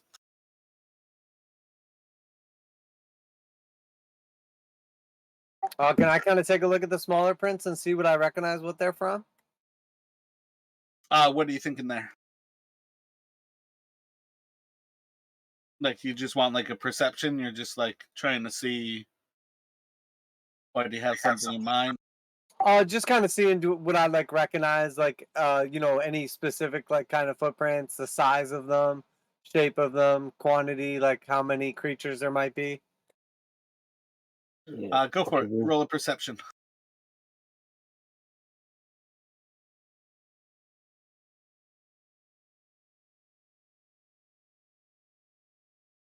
Pretty common in a lot of other areas to come across goblins, and you're seeing signs of uh, goblinoids basically leaving footprints behind. Some of them seem to be in snowshoes, other of them are kind of walking barefoot, not really putting any effort into walking on top of each other. But you get kind of that classic chaotic.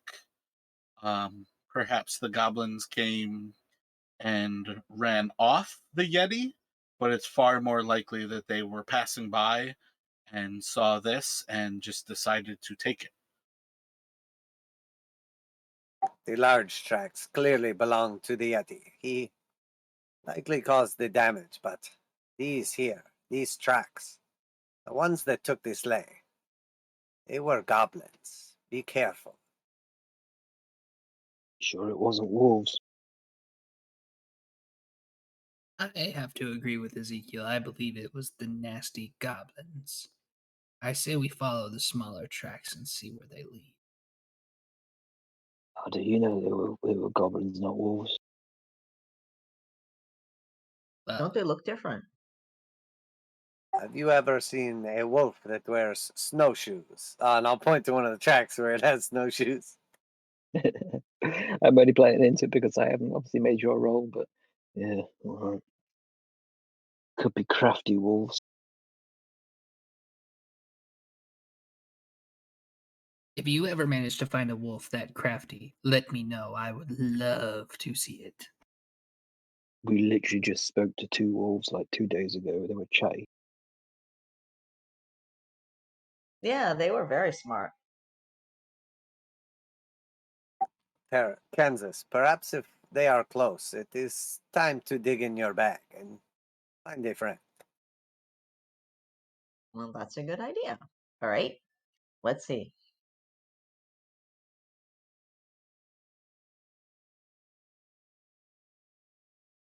Apparently, there is no command for slow clap.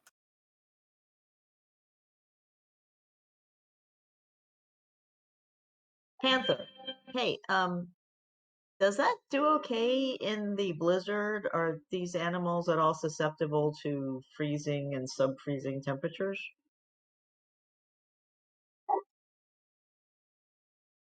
Kansas, what you need is like a book full of all of the animals and like just their faces, and then you know which animal you can pull out of it, and then you can call it like the book face or something. She has all of their stats. Right, but are they susceptible to the cold? Because I think panthers are like warm weather creatures. But these are magic.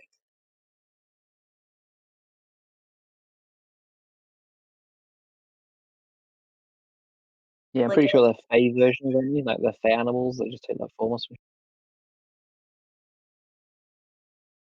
I just kind of feel like an elk is a cold weather creature, but I don't actually know very much about animals.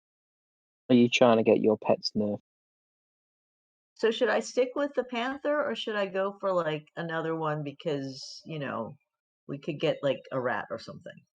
No, stick with the panther. That's your first time getting it. It's probably cool. Might as well use it. Yeah, I feel like panthers are like stealthy, but at the same time can do some damage. So. I'd go with the panther. All right, we'll stick it out.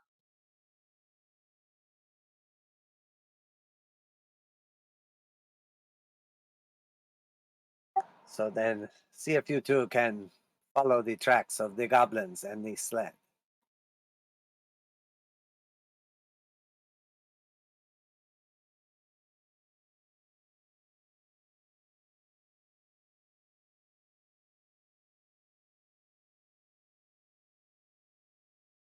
You want me to roll for that, or are we just gonna follow the tracks? I 100% think Ezekiel covered it. Yeah, roll for a tracking or survival.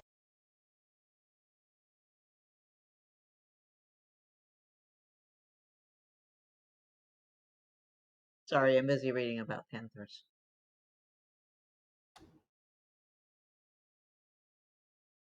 I think I got a piece of snow in my eye. I can't see shit.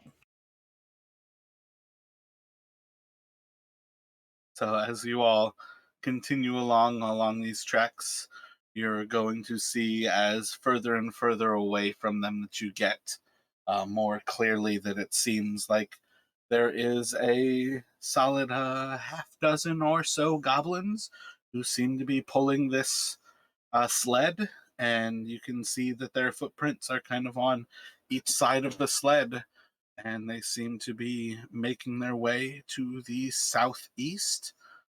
And with time, you should be able to catch up to them. Making it away.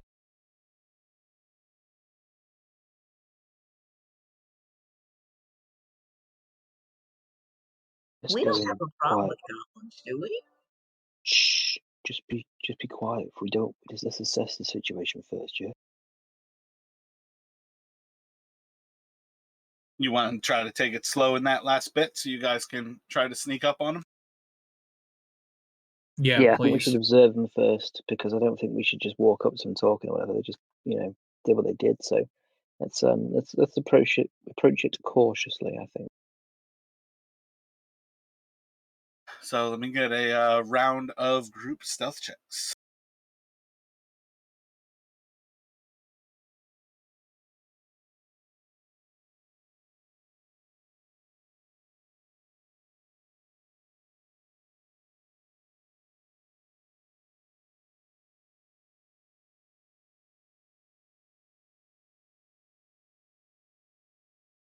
I like how Faint just kind of becomes one with the blizzard.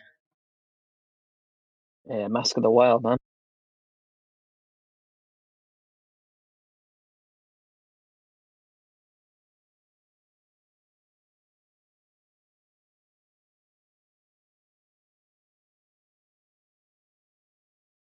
No, wait, Mask of the Wild girl.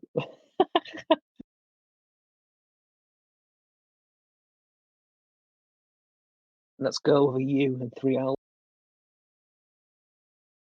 Yeah, I feel like roll a stealth with a steel defender as well, please. Oh, that sounds like it'd be noisy.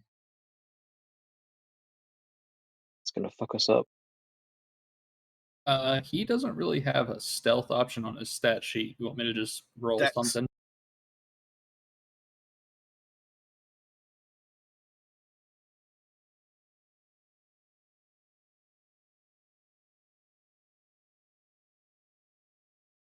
Apparently, he's pretty stealthy.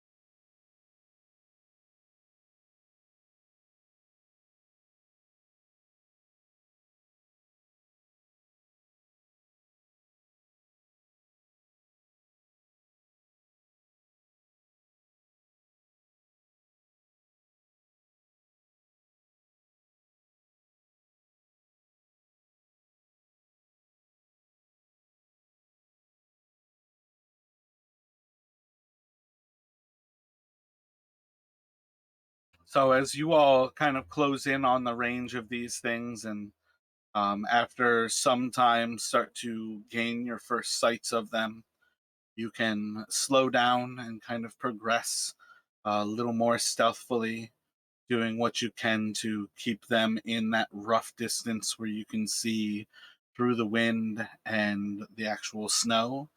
And over time, you are able to spot here and there that they seem to be following a general direction. And if you kind of wanted to get ahead of them, you could kind of like go south and then cut east and hopefully get ahead of them.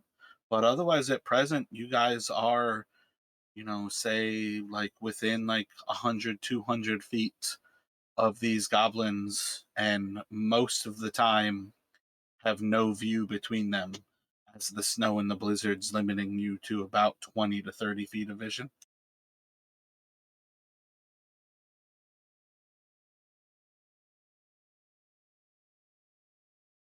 Shall we attempt to parley? speak with them, work out a deal, or do we just fight them? Interesting one. I think it's we've still got the benefit here. We're still in the advantageous position though. They don't know we're here, but we know they are. So I'm thinking, I could use silent whispers, open up a line of communication between us. A couple of us could hang around and wait. But then if we send one person down the road, they might think they've got the numbers and they might attack. How about? Well, actually, hang on, can we see anything? Have they got like a campfire? Have they got like any kind of like tents or anything, or is it literally they're just out? They are pulling a wagon filled with iron ore. Or not a wagon, Cool. a sled. Got it. Then maybe we should just fuck them up. Yes, I agree. Nasty greenskins. Ugh. Sorry, I feel like kobolds and goblins got beef. Because their colors clash?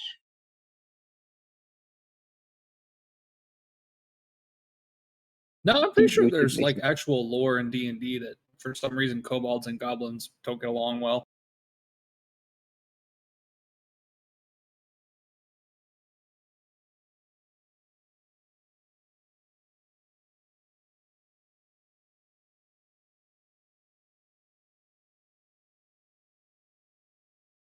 Do you have to like see them or something to do that, Josh, or can you just like kind of yell it out at nothing?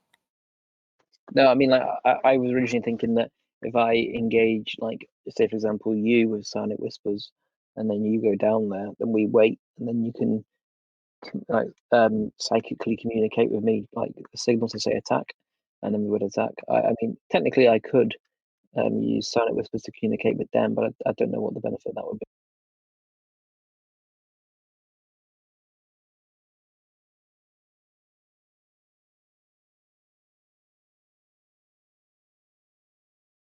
How far away did you say they were?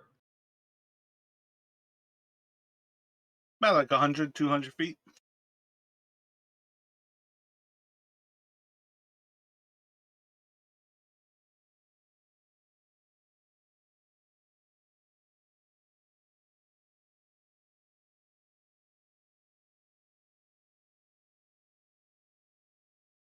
I will not be able to get close to them. Likely, my armor will give me away, even in this snowstorm. So we should either approach them in full force with our numbers and attempt to parlay or intimidate them, or we can get as close as possible and just attack. So, Mara, I got a question for you.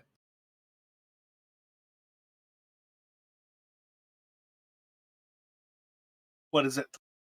So, magical tinkering, that one of the abilities I have, it says I can make a visual effect pop up and do 25 words. If I wanted to, could I shoot a crossbow bolt over them, kind of in front of them? Because I've got a range of 320 feet with that, and make like a image of a yeti or something come out at them. Doesn't it say 5 foot? I feel like it's effectively minor illusion, which is like a 5-foot square.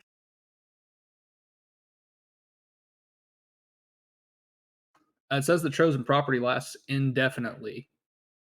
So technically, and it says I can touch it to end it early. So technically, I can imbue it, do it, and send it. No, I'm talking about the size of the illusion. Does it reference the size? A static visual effect 5 appears. foot radius. Okay, so I'd have to do something. You can make a tiny yeti. Great. What about like a wolf or something? A wolf is within 5 feet. What do goblins do to wolves? You know, I don't really know. It can emit sound. Can I shoot the bolt and have it just like start screaming? You can certainly try. Okay, I'm gonna pull out the crossbow, use the magical tinkering to enchant the bolt and just send it screaming over their head.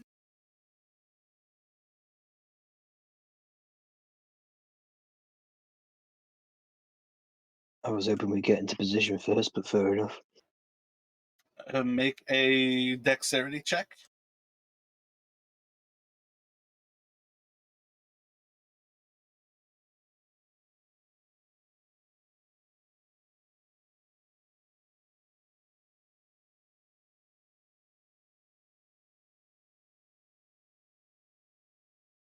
Roll a d8.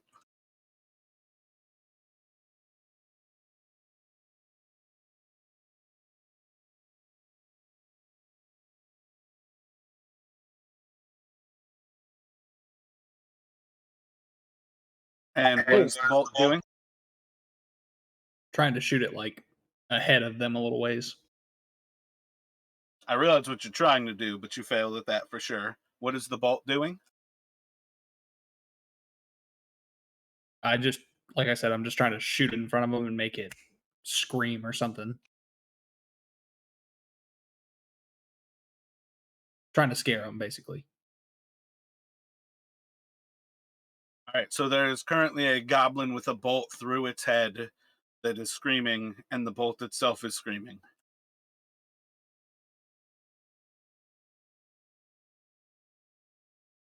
Yeah, I didn't think Well, then that I one guess we're through. going.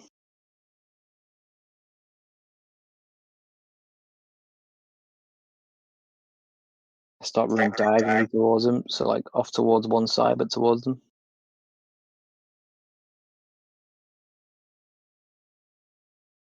All right, I'm gonna tell my panther to attack what I attack, and then I'm gonna change into a wolf because apparently that's what I'm supposed to do. So let me have you all place yourselves in that northwestern corner, and you all can roll for initiative.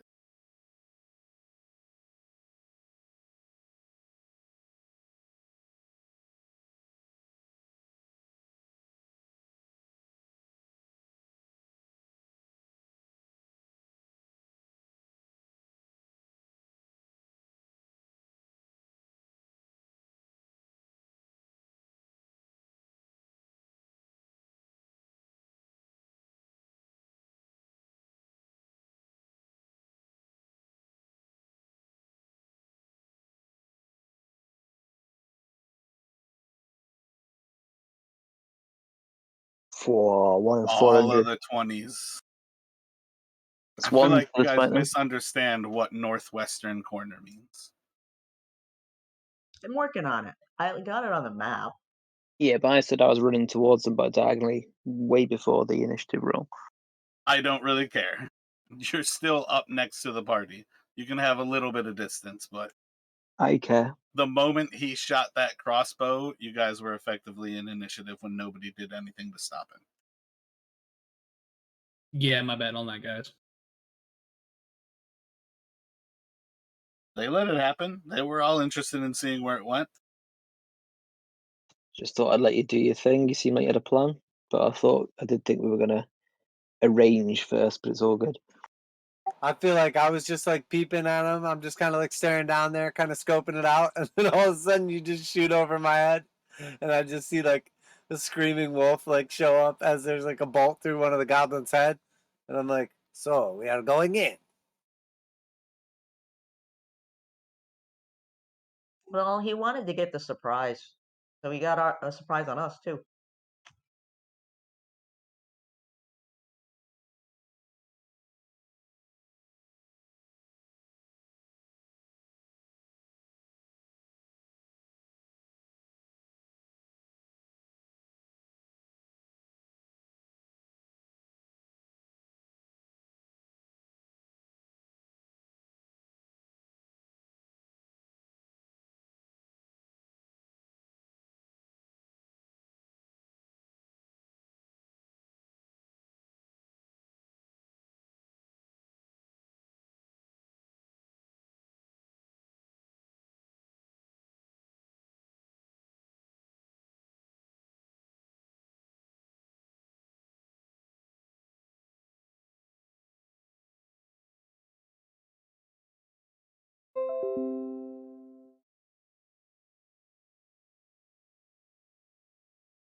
So Faint, what would you like to do? Um,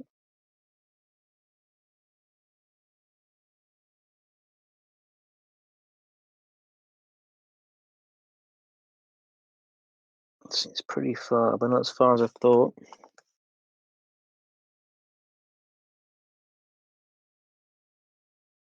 Hmm.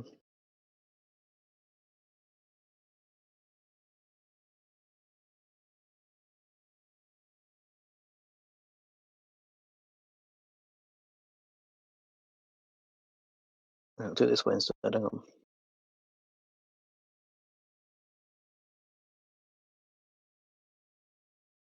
I can move to here. And the back row is just in range. So I guess I'm going to... I'll say Psionic Dagger one of them. Or Psychic Not a Blade hobo even. if you don't murder. Go for it. Exactly. Yeah, we roll the initiative. So 5 damage, and then I'll use my bonus action to hide. And I know I haven't moved anywhere, but there we go. I've got Mask of the World. I can fade into the blizzard, apparently. Roll a stealth check.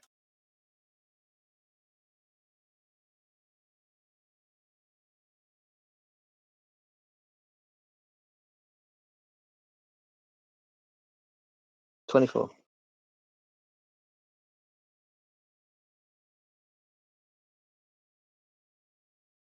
You threw your dagger from there?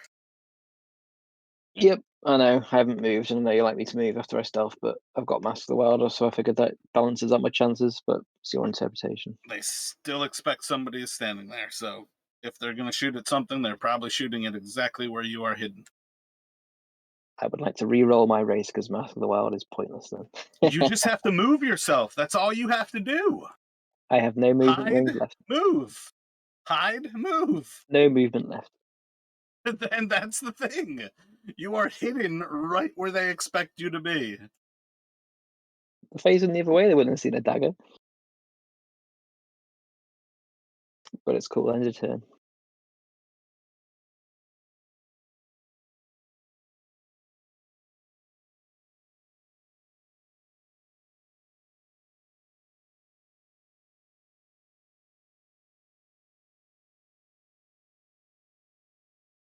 So an arrow is going to fly into you, Faint, and it is going to do 8 piercing damage as you see one of these goblins spins around to the screaming arrow over its friend.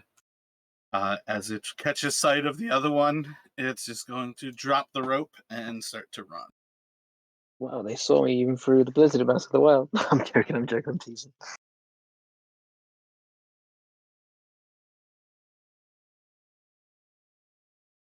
And it's going to go to one more.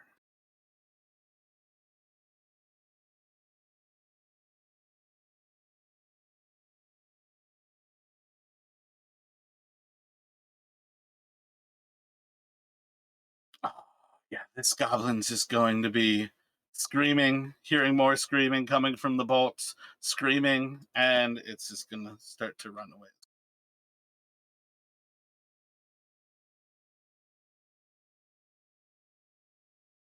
Ezekiel, what would you like to do?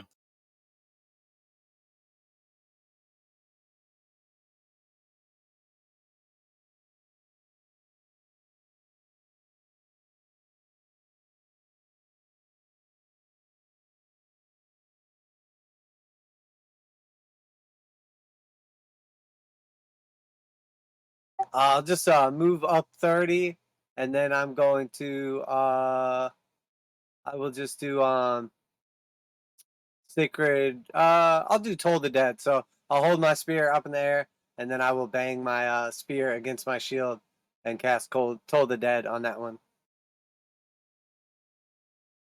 Oh, which one?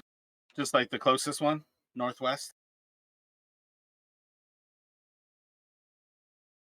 Yeah, it's the only one's within range. Yep, it's like right at the 60 mark. It's got a whole lot of 6 hit points. Its just head is going to explode in blood. Good kill. And then it's going to go to Kansas.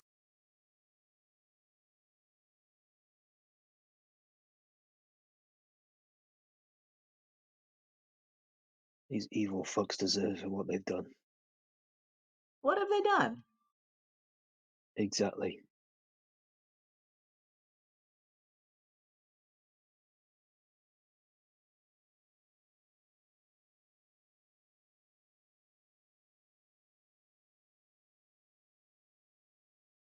Okay, so I can move 80, which will like take me right up to here and to the back of the cart and not give me any ability to attack. So I'm gonna aim for the I don't know, the base of the hill here, and with the intention of moving and attacking next round.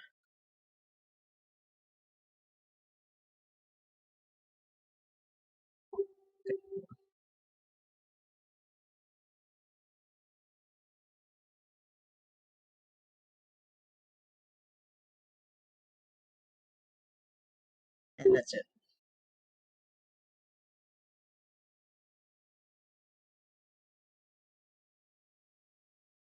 Should have moved up and hid behind Feint just for effect. Well, I'm invisible, so they would have seen right through me. I like it.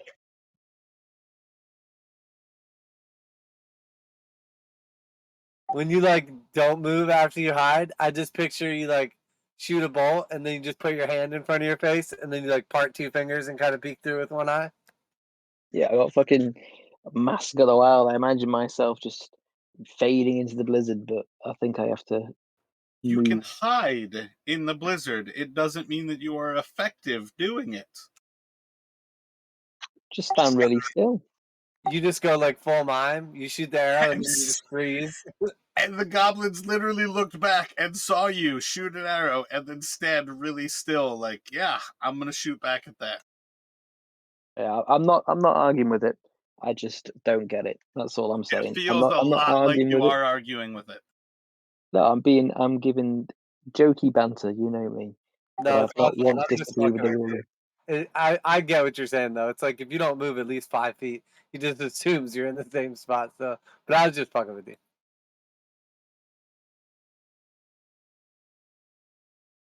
Yeah, the next goblin is gonna get the rope and he's going to bail as well.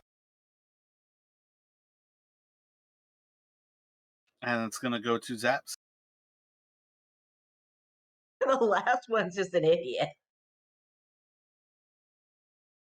I'm gonna move up 1, 2, 6, kind of in between Ezekiel and behind Feint, and I'm just going to take a shot at this last little goblin up front with my crossbow.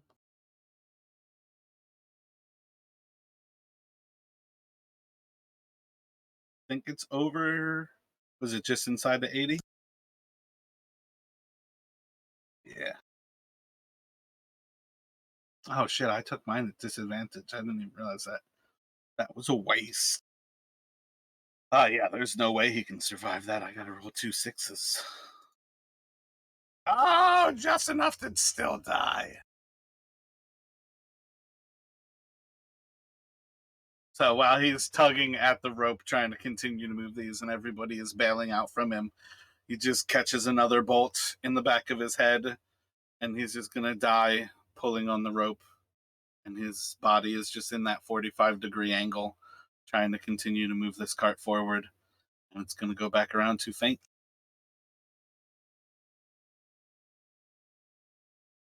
That one that's left's pretty far.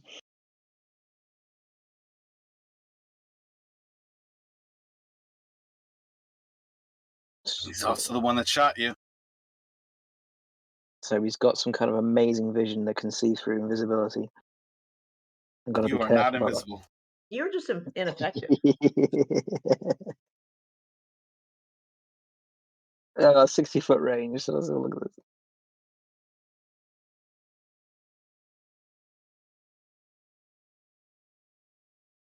I can do it, but I do shit damage without sneak attack. but I'm hidden, so he can't see me, so I get sneak attack. He's already shot you, so you know that you're not very hidden. I'm a stealthy boy.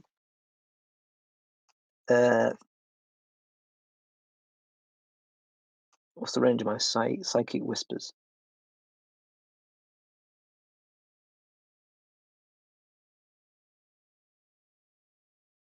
Sorry, just checking.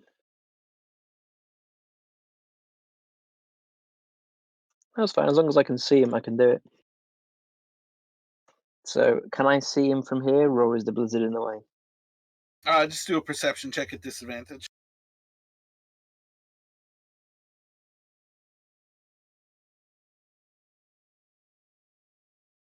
Just so you know, if I fail this, I'm going to lose my shit about him seeing me.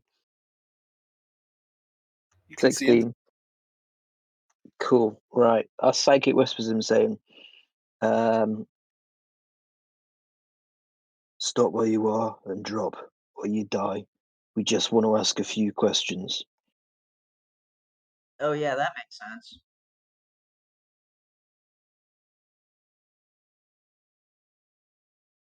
And I'll dash up to him.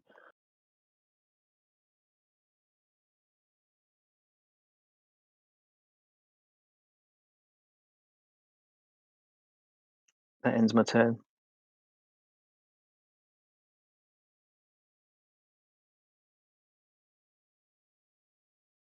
So what is that? It burns a psychic energy die. There's no actual saving throw for that, though. No saving throw, and it's free the first time I use it each day, and then every time after that it uses a psychic die, a psionic die. I'll post it if you want. I'm reading it. All good.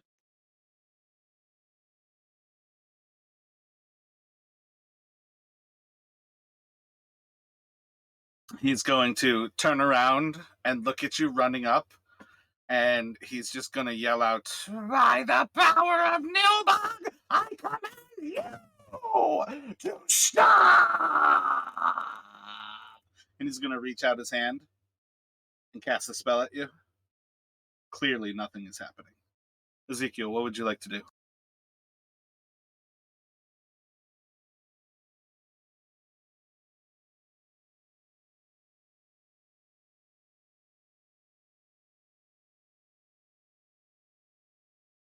So I guess I'm pretty close up to this cart now. Is it just like completely empty? I mean, like obviously full of ore, but no other goblins or anything on it? Yeah, effectively all the cart is like an actual sled. It's probably about, do the calculations for this before. I think a trade bar is a pound, so there's 250 bars on it. I think it's probably about 2 feet high and probably stacked in like kind of 5x5s, almost like a little Jenga board. And then so it's like maybe like 3x2 on this sled, and it just has like a tarpaulin over top of it, like a canvas tarp. Um, but effectively, yeah, like running up on it, there might be a goblin like hiding underneath the tarpaulin, but from what you can see right now, there's nothing moving.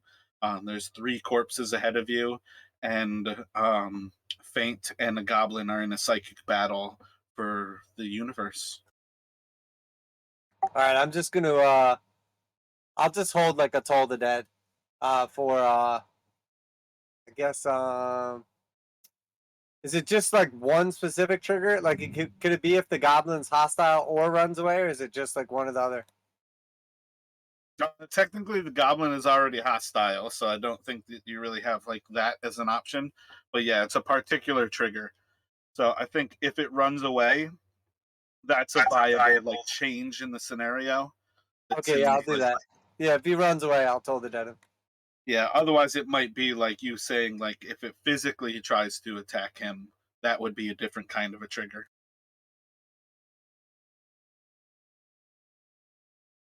But with that, it will go to Kansas. So all we've got is this one creature, right? Oh yeah. Mm. Um, I'm gonna sit back and watch Faint try and deal with it, and the cat is gonna start washing itself. And then it's gonna go to Zaps. All right, I'm gonna move up to same thing, just kind of right beside Ezekiel. How far away is he from me? You can measure with it's like a circle, but what is that, like 50 feet or so? 55. But the measuring tool is what? It's like the third or fourth down for you guys. Okay, thank you.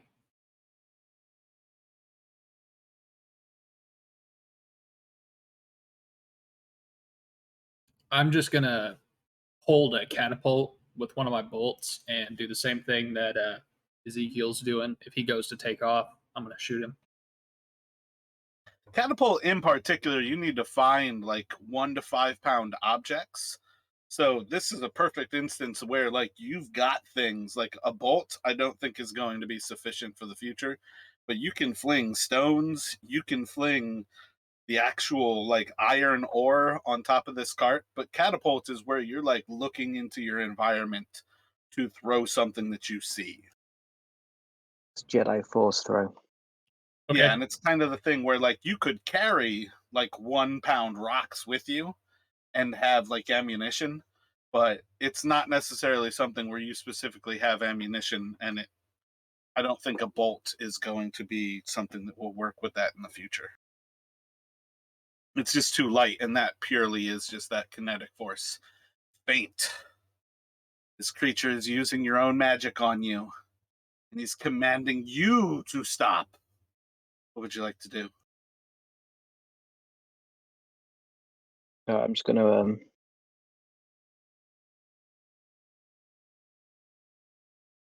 I'm gonna chuckle out loud and go, "Oh, you got me!" No, just kidding.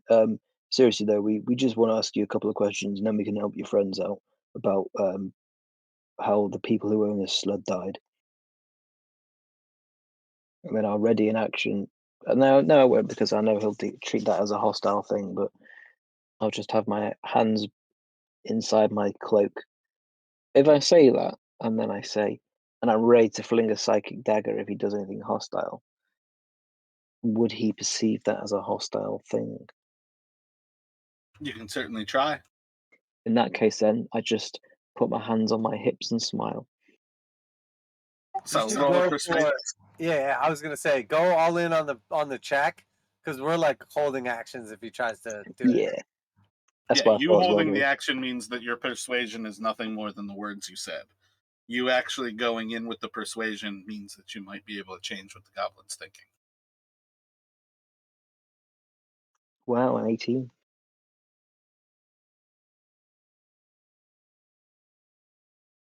Holy shit! It worked! I'm a fucking god! Wait, what was your question? We saw some bolts. One of them was screaming. A lot of my goblin friends got killed.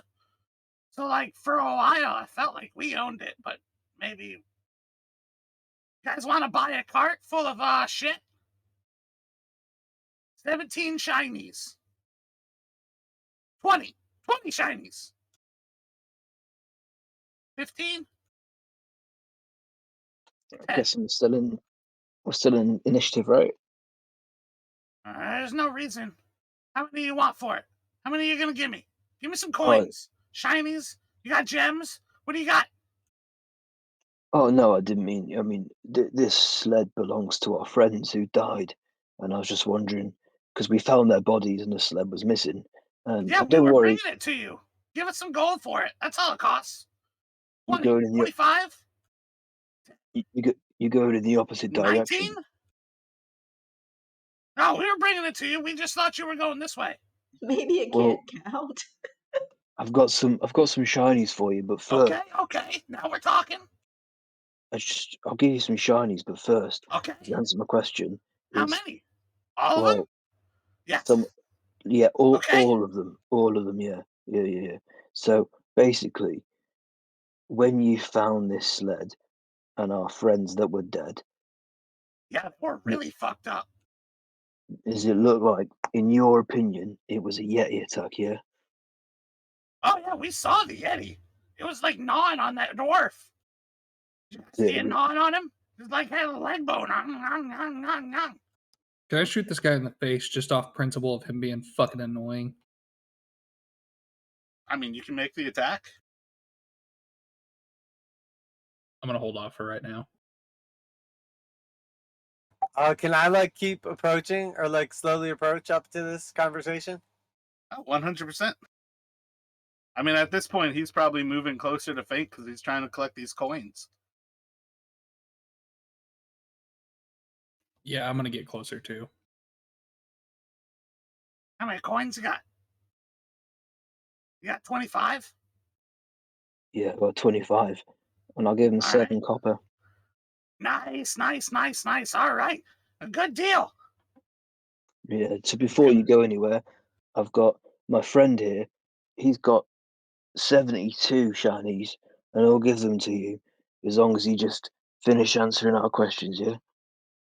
72? Yeah, it's more than you could ever possibly count. So, Yeah, I feel you on that. yeah, What kind of questions you got? Can I well, see the shinies? How many is it? well, first of all, where are you taking the sled? We're taking it to you guys. It belongs to you. I mean, you just bought it. Right, got it. Okay. And I'm gonna look over my shoulder at Zaps, and then I'm gonna walk towards him and go, "Here's your for shinies, mate." And I just hold out a hand, and then as he leans in for it, I'm just gonna make a psychic dagger appear in it through his skull. Because fuck this guy. As you throw the psychic dagger, I need you to make a wisdom saving throw.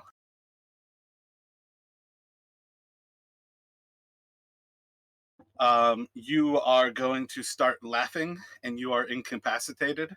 As the dagger flies through its skull, you're going to see as this creature transforms, and its body like melts away from all of these cold weather clothing, and you just see this incredibly bright blood red dunce hat kind of form on top of its head, and then it has a little bit of a wand in its hand, and you see this goblin like as the dagger flies through it, and it just starts to laugh, and then it's going to disappear.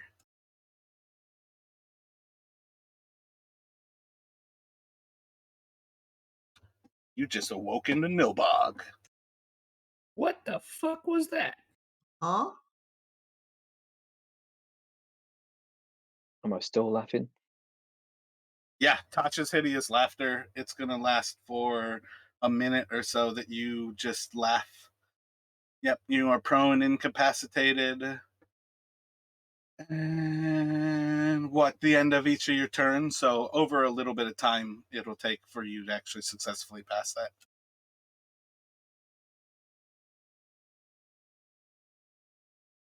So is that thing gone or is it still around? Oh, it's gone. As far as you guys know, it basically disappeared into thin air. Okay. I'm gonna go over to the cart, start hooking up the steel defender to the straps and searching the dead goblins. Also, I'm gonna touch the screaming arrow to make it shut up. It was gone off the whole time? Yep.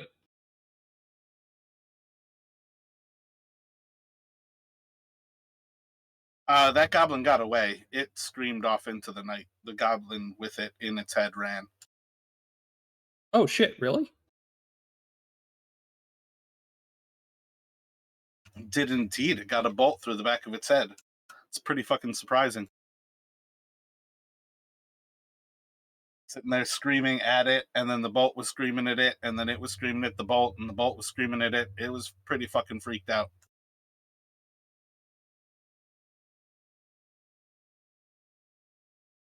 I feel so bad for what I did to that poor thing.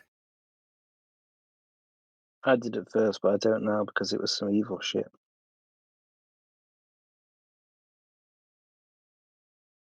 Can't catch a break in this place. Everything's always something shit. Well, he's probably going to get eaten by something whenever it hears him screaming for the rest of his life. Yeah, Well, I he's probably gonna get eaten by something whenever it hears him screaming for the rest of his life. think so. Okay. Yeah. I don't know about that. It was something that was clearly not actually a goblin. Doesn't the arrow eventually stop screaming? No, the effect lasts indefinitely unless I touch it. Oh my gosh. Yeah, it's gonna kill itself. So does Paint just like recover after a minute or whatever? Yeah, after some amount of time, he'll be fine. Can I see like any tracks or anything this creature left behind? Do I have any kind of idea what the heck it was? The one that you were just talking to? Yeah, like the one that like teleported away. I guess I would have been still No. like 20 feet away. It disappeared. Like, it's gone. No tracks. Okay, and I don't have. Can I do like a wisdom or arcana or something to see if I know what it was? History? Do a religion. Kansas can get in on that religion. Cool. Yeah, Kansas 100% can recognize that that creature was elevated to a nilbog before your eyes. Perhaps it was faint touching it psychically, but that creature became a magic user, and it is effectively a chaotic god who embraces goblins. And there's usually one in any given like goblin group that is a nilbog, but they are just kind of crazy, chaotic magic users. And effectively, at some point, it might die, and another goblin is likely to become a nilbog. But there's no rhyme or reason about them. Their actual creation is completely unexplained, other than that this god kind of like reaches in and embraces them. That was rather strange, but I don't see any signs of him. We should secure the cart and continue on. The real question is, are we still going to pursue the Yeti, or are we just going to take the cart and go? It's a good question. I mean, I feel like it's going to be enough as an ordeal as it is taking us back. We may as well just get going with it. Keep our eyes open, and I'm sure we're into a Yeti at some point, or probably something worse given this shithole. All right, can we look through the cart and see if there's anything at all worthwhile? There are 250 iron trade bars. Yeah, and I'd like to search the dead goblins that are chilling in front of it. Roll an investigation.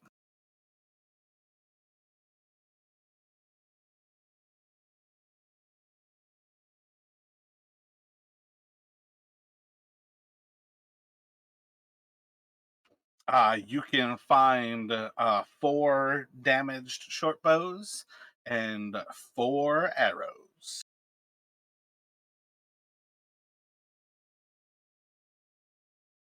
Can I just toss them on top of the cart?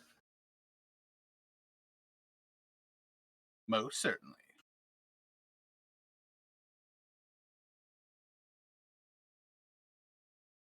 Okay. And then, like I said, I want to hook the steel defender up to the cart to try and pull it.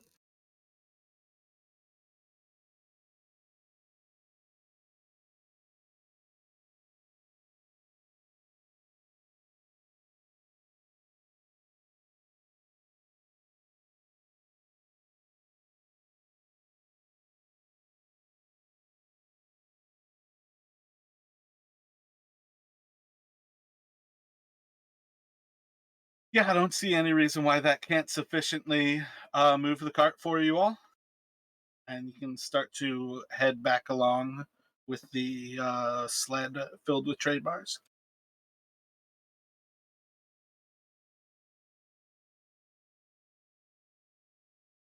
So, should we try and find the Yeti so that it does not attack again, or are we just going to return with the cart? I don't know, man. I mean, it's up to you. Our mission wasn't to kill a Yeti. It was to just get this sled back, but I feel like, if it attacks us on the way back, then we'll fuck it up. I have to agree with Faint on this. Why would we intentionally go looking for a fight against a creature of unknown power whenever we could simply just try to take the cart home to get our reward?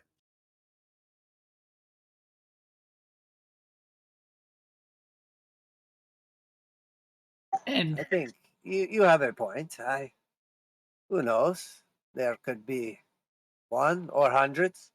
So even killing the one may make no difference at all. So perhaps we just return the cart and go home. I think this is wise. Plus, there's no telling if it's even still in the area. It could be miles away by now.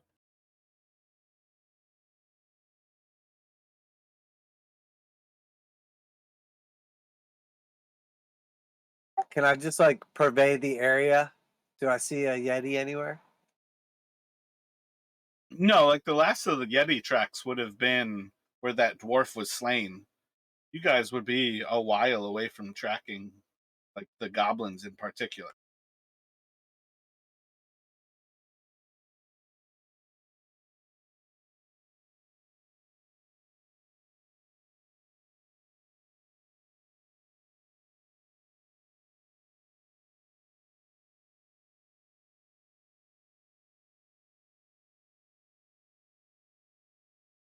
You've basically done that where you like leave Bryn Shander, get into the Valley of the Dwarves, and then when you found the slain dwarf, you had to like almost go like directly south to follow the goblins like out of that area. Almost like they were heading you know, into this area of the tundra.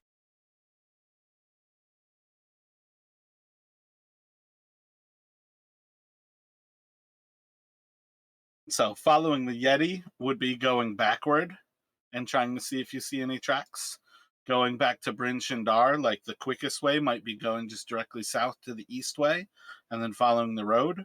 Or you can basically take the most direct route and try to track your way towards Bryn Shander just on its own. Let's go back to Bryn Shander. I'm sure there'll be other trouble on the road.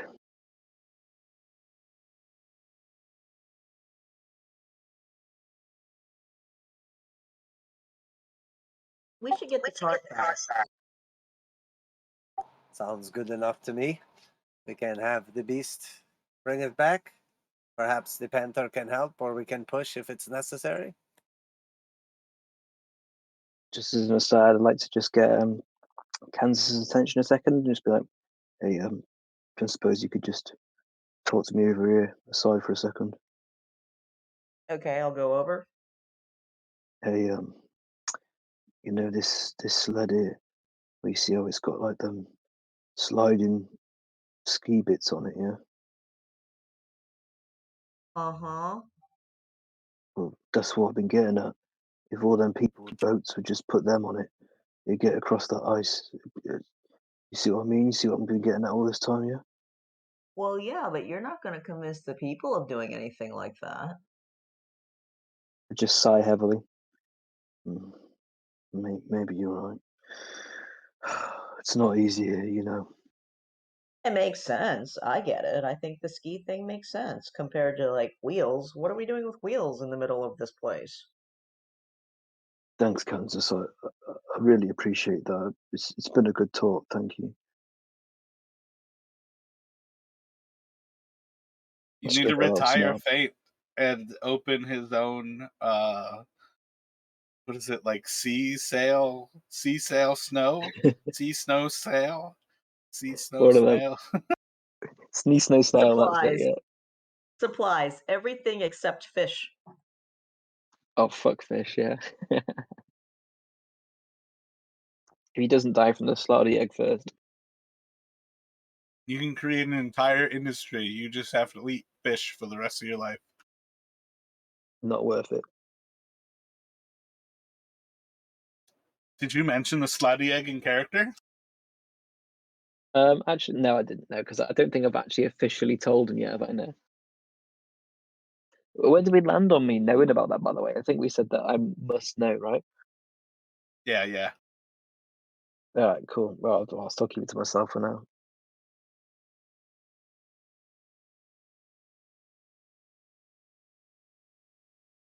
So you all can roll some survivals to start to head back to Bryn Shander. Are you just going like directly there? Are you trying to go for the east way?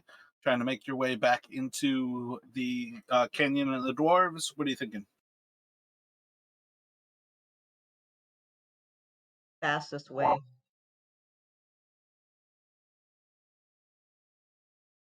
Shortest distance, fastest? There's a lot of different definitions of fast.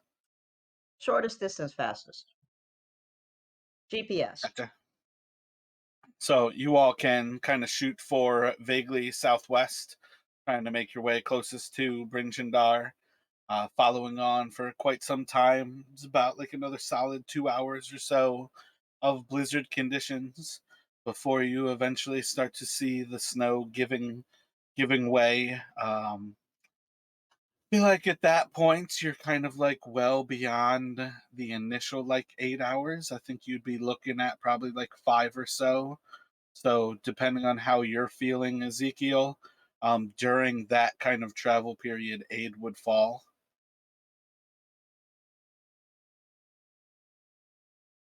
Okay, I got you. I'll probably just reapply it then. Same thing again.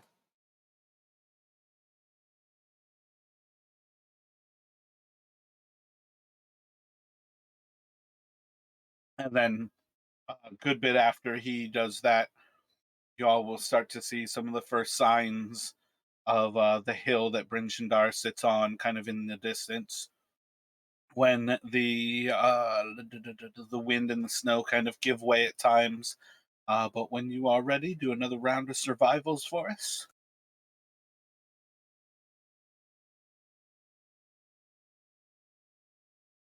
This is where it matters. Oh, 2 double ones. Y'all I think we going in a die. complete wrong way.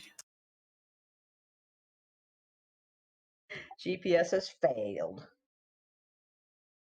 Rerouting.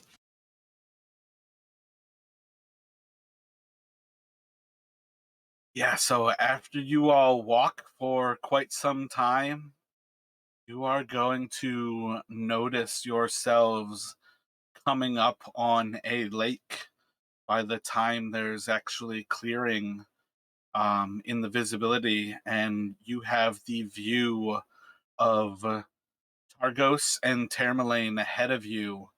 You all have effectively crossed and are in this kind of general spot as you've gone kind of down towards it and then up to the north. So you can redirect yourselves when like the clearing kind of shows you where you've gone, or you know that you're almost like equidistant between Termalaine, Bryn Shander, and Targo. Well, we're supposed to take it to Bryn Shander, right? Yeah, but how often do you all do what you're supposed to do? It's a good question to ask where you want to go.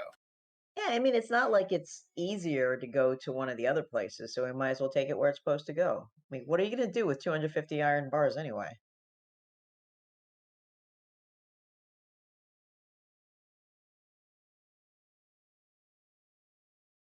Settle them.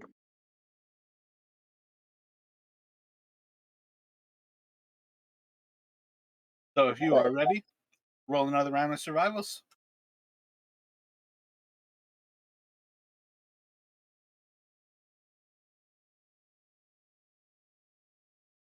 It doesn't have the same value as a load of fish would have.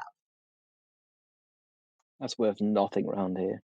And in my opinion, it's worth even less than that. Eat fish.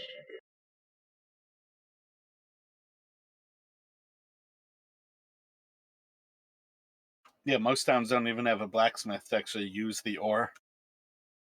Right, so I think we should take it back to the big city where they have, like, or need for it.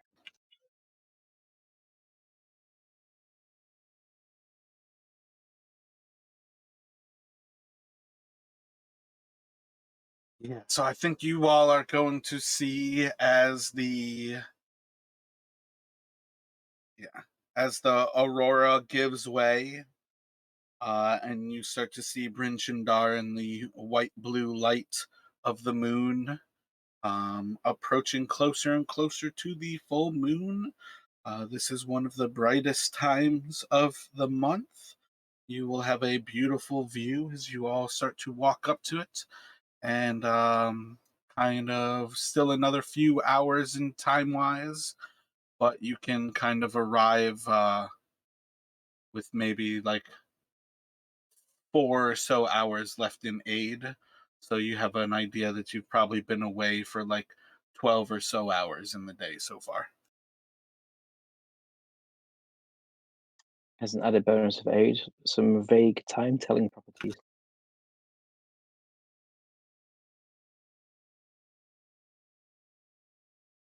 We should make haste and get this to the blacksmith before he closes. Oh, I thought we took it back to the dwarves. I thought she told us to take it to the smith. And oh hell, I don't know. You could be right. I was pretty distracted by the tea bottle.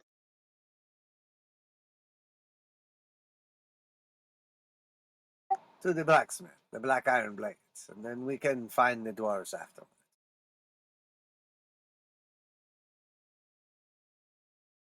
We will be walking past the North Look on our way to the Black Iron. We came in the North Gate, right? I mean, it always comes down to your choices, unless you all wanted to particularly go back to the East Gate. Yeah. Let's just stop in on the North Look on our way there. Ask if the dwarves are around. If they are, we'll grab them and head that way. Yeah. So if Zaps goes in, it takes you but a few moments to get the dwarves and bring them out, and you can most certainly go with them to the Black Iron Blades.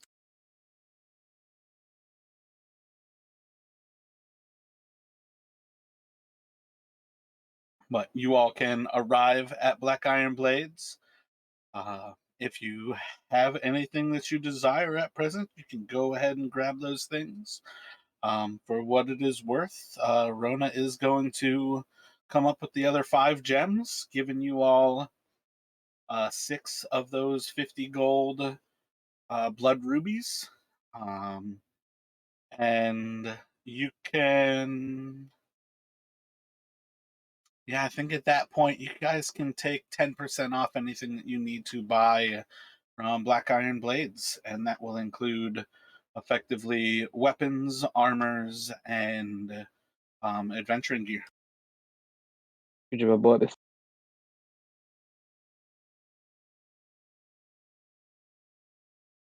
And that's the way the cookie crumbles. So is it? What are we doing as far as rubies go? We have 6 rubies and 4 people and 2 animals. Why doesn't Ezekiel hold on to all 6 just in case anything spell casting happens later on? Plus, it just Okay. makes, because we can't split it, so I'm up for just giving him the 6 to hold. That's fine. I don't have a problem with that. Kansas Just wants calm all down, the Jamie. gems. What? I said Kansas wants all the gems. Well, it's, druids don't really collect gems. We like more natural substances, which I guess gems are kind of natural. They are very natural.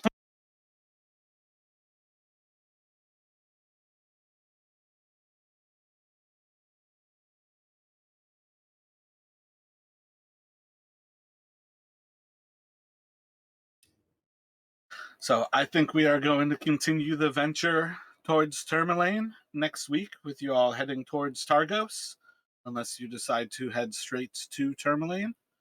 But we will probably pick up after another night's rest at the North Look for you all. And in general, if you wanted anything else to accomplish inside of Bryn Shander, we can kind of go towards those things. But I think this is where we're going to end it here for today.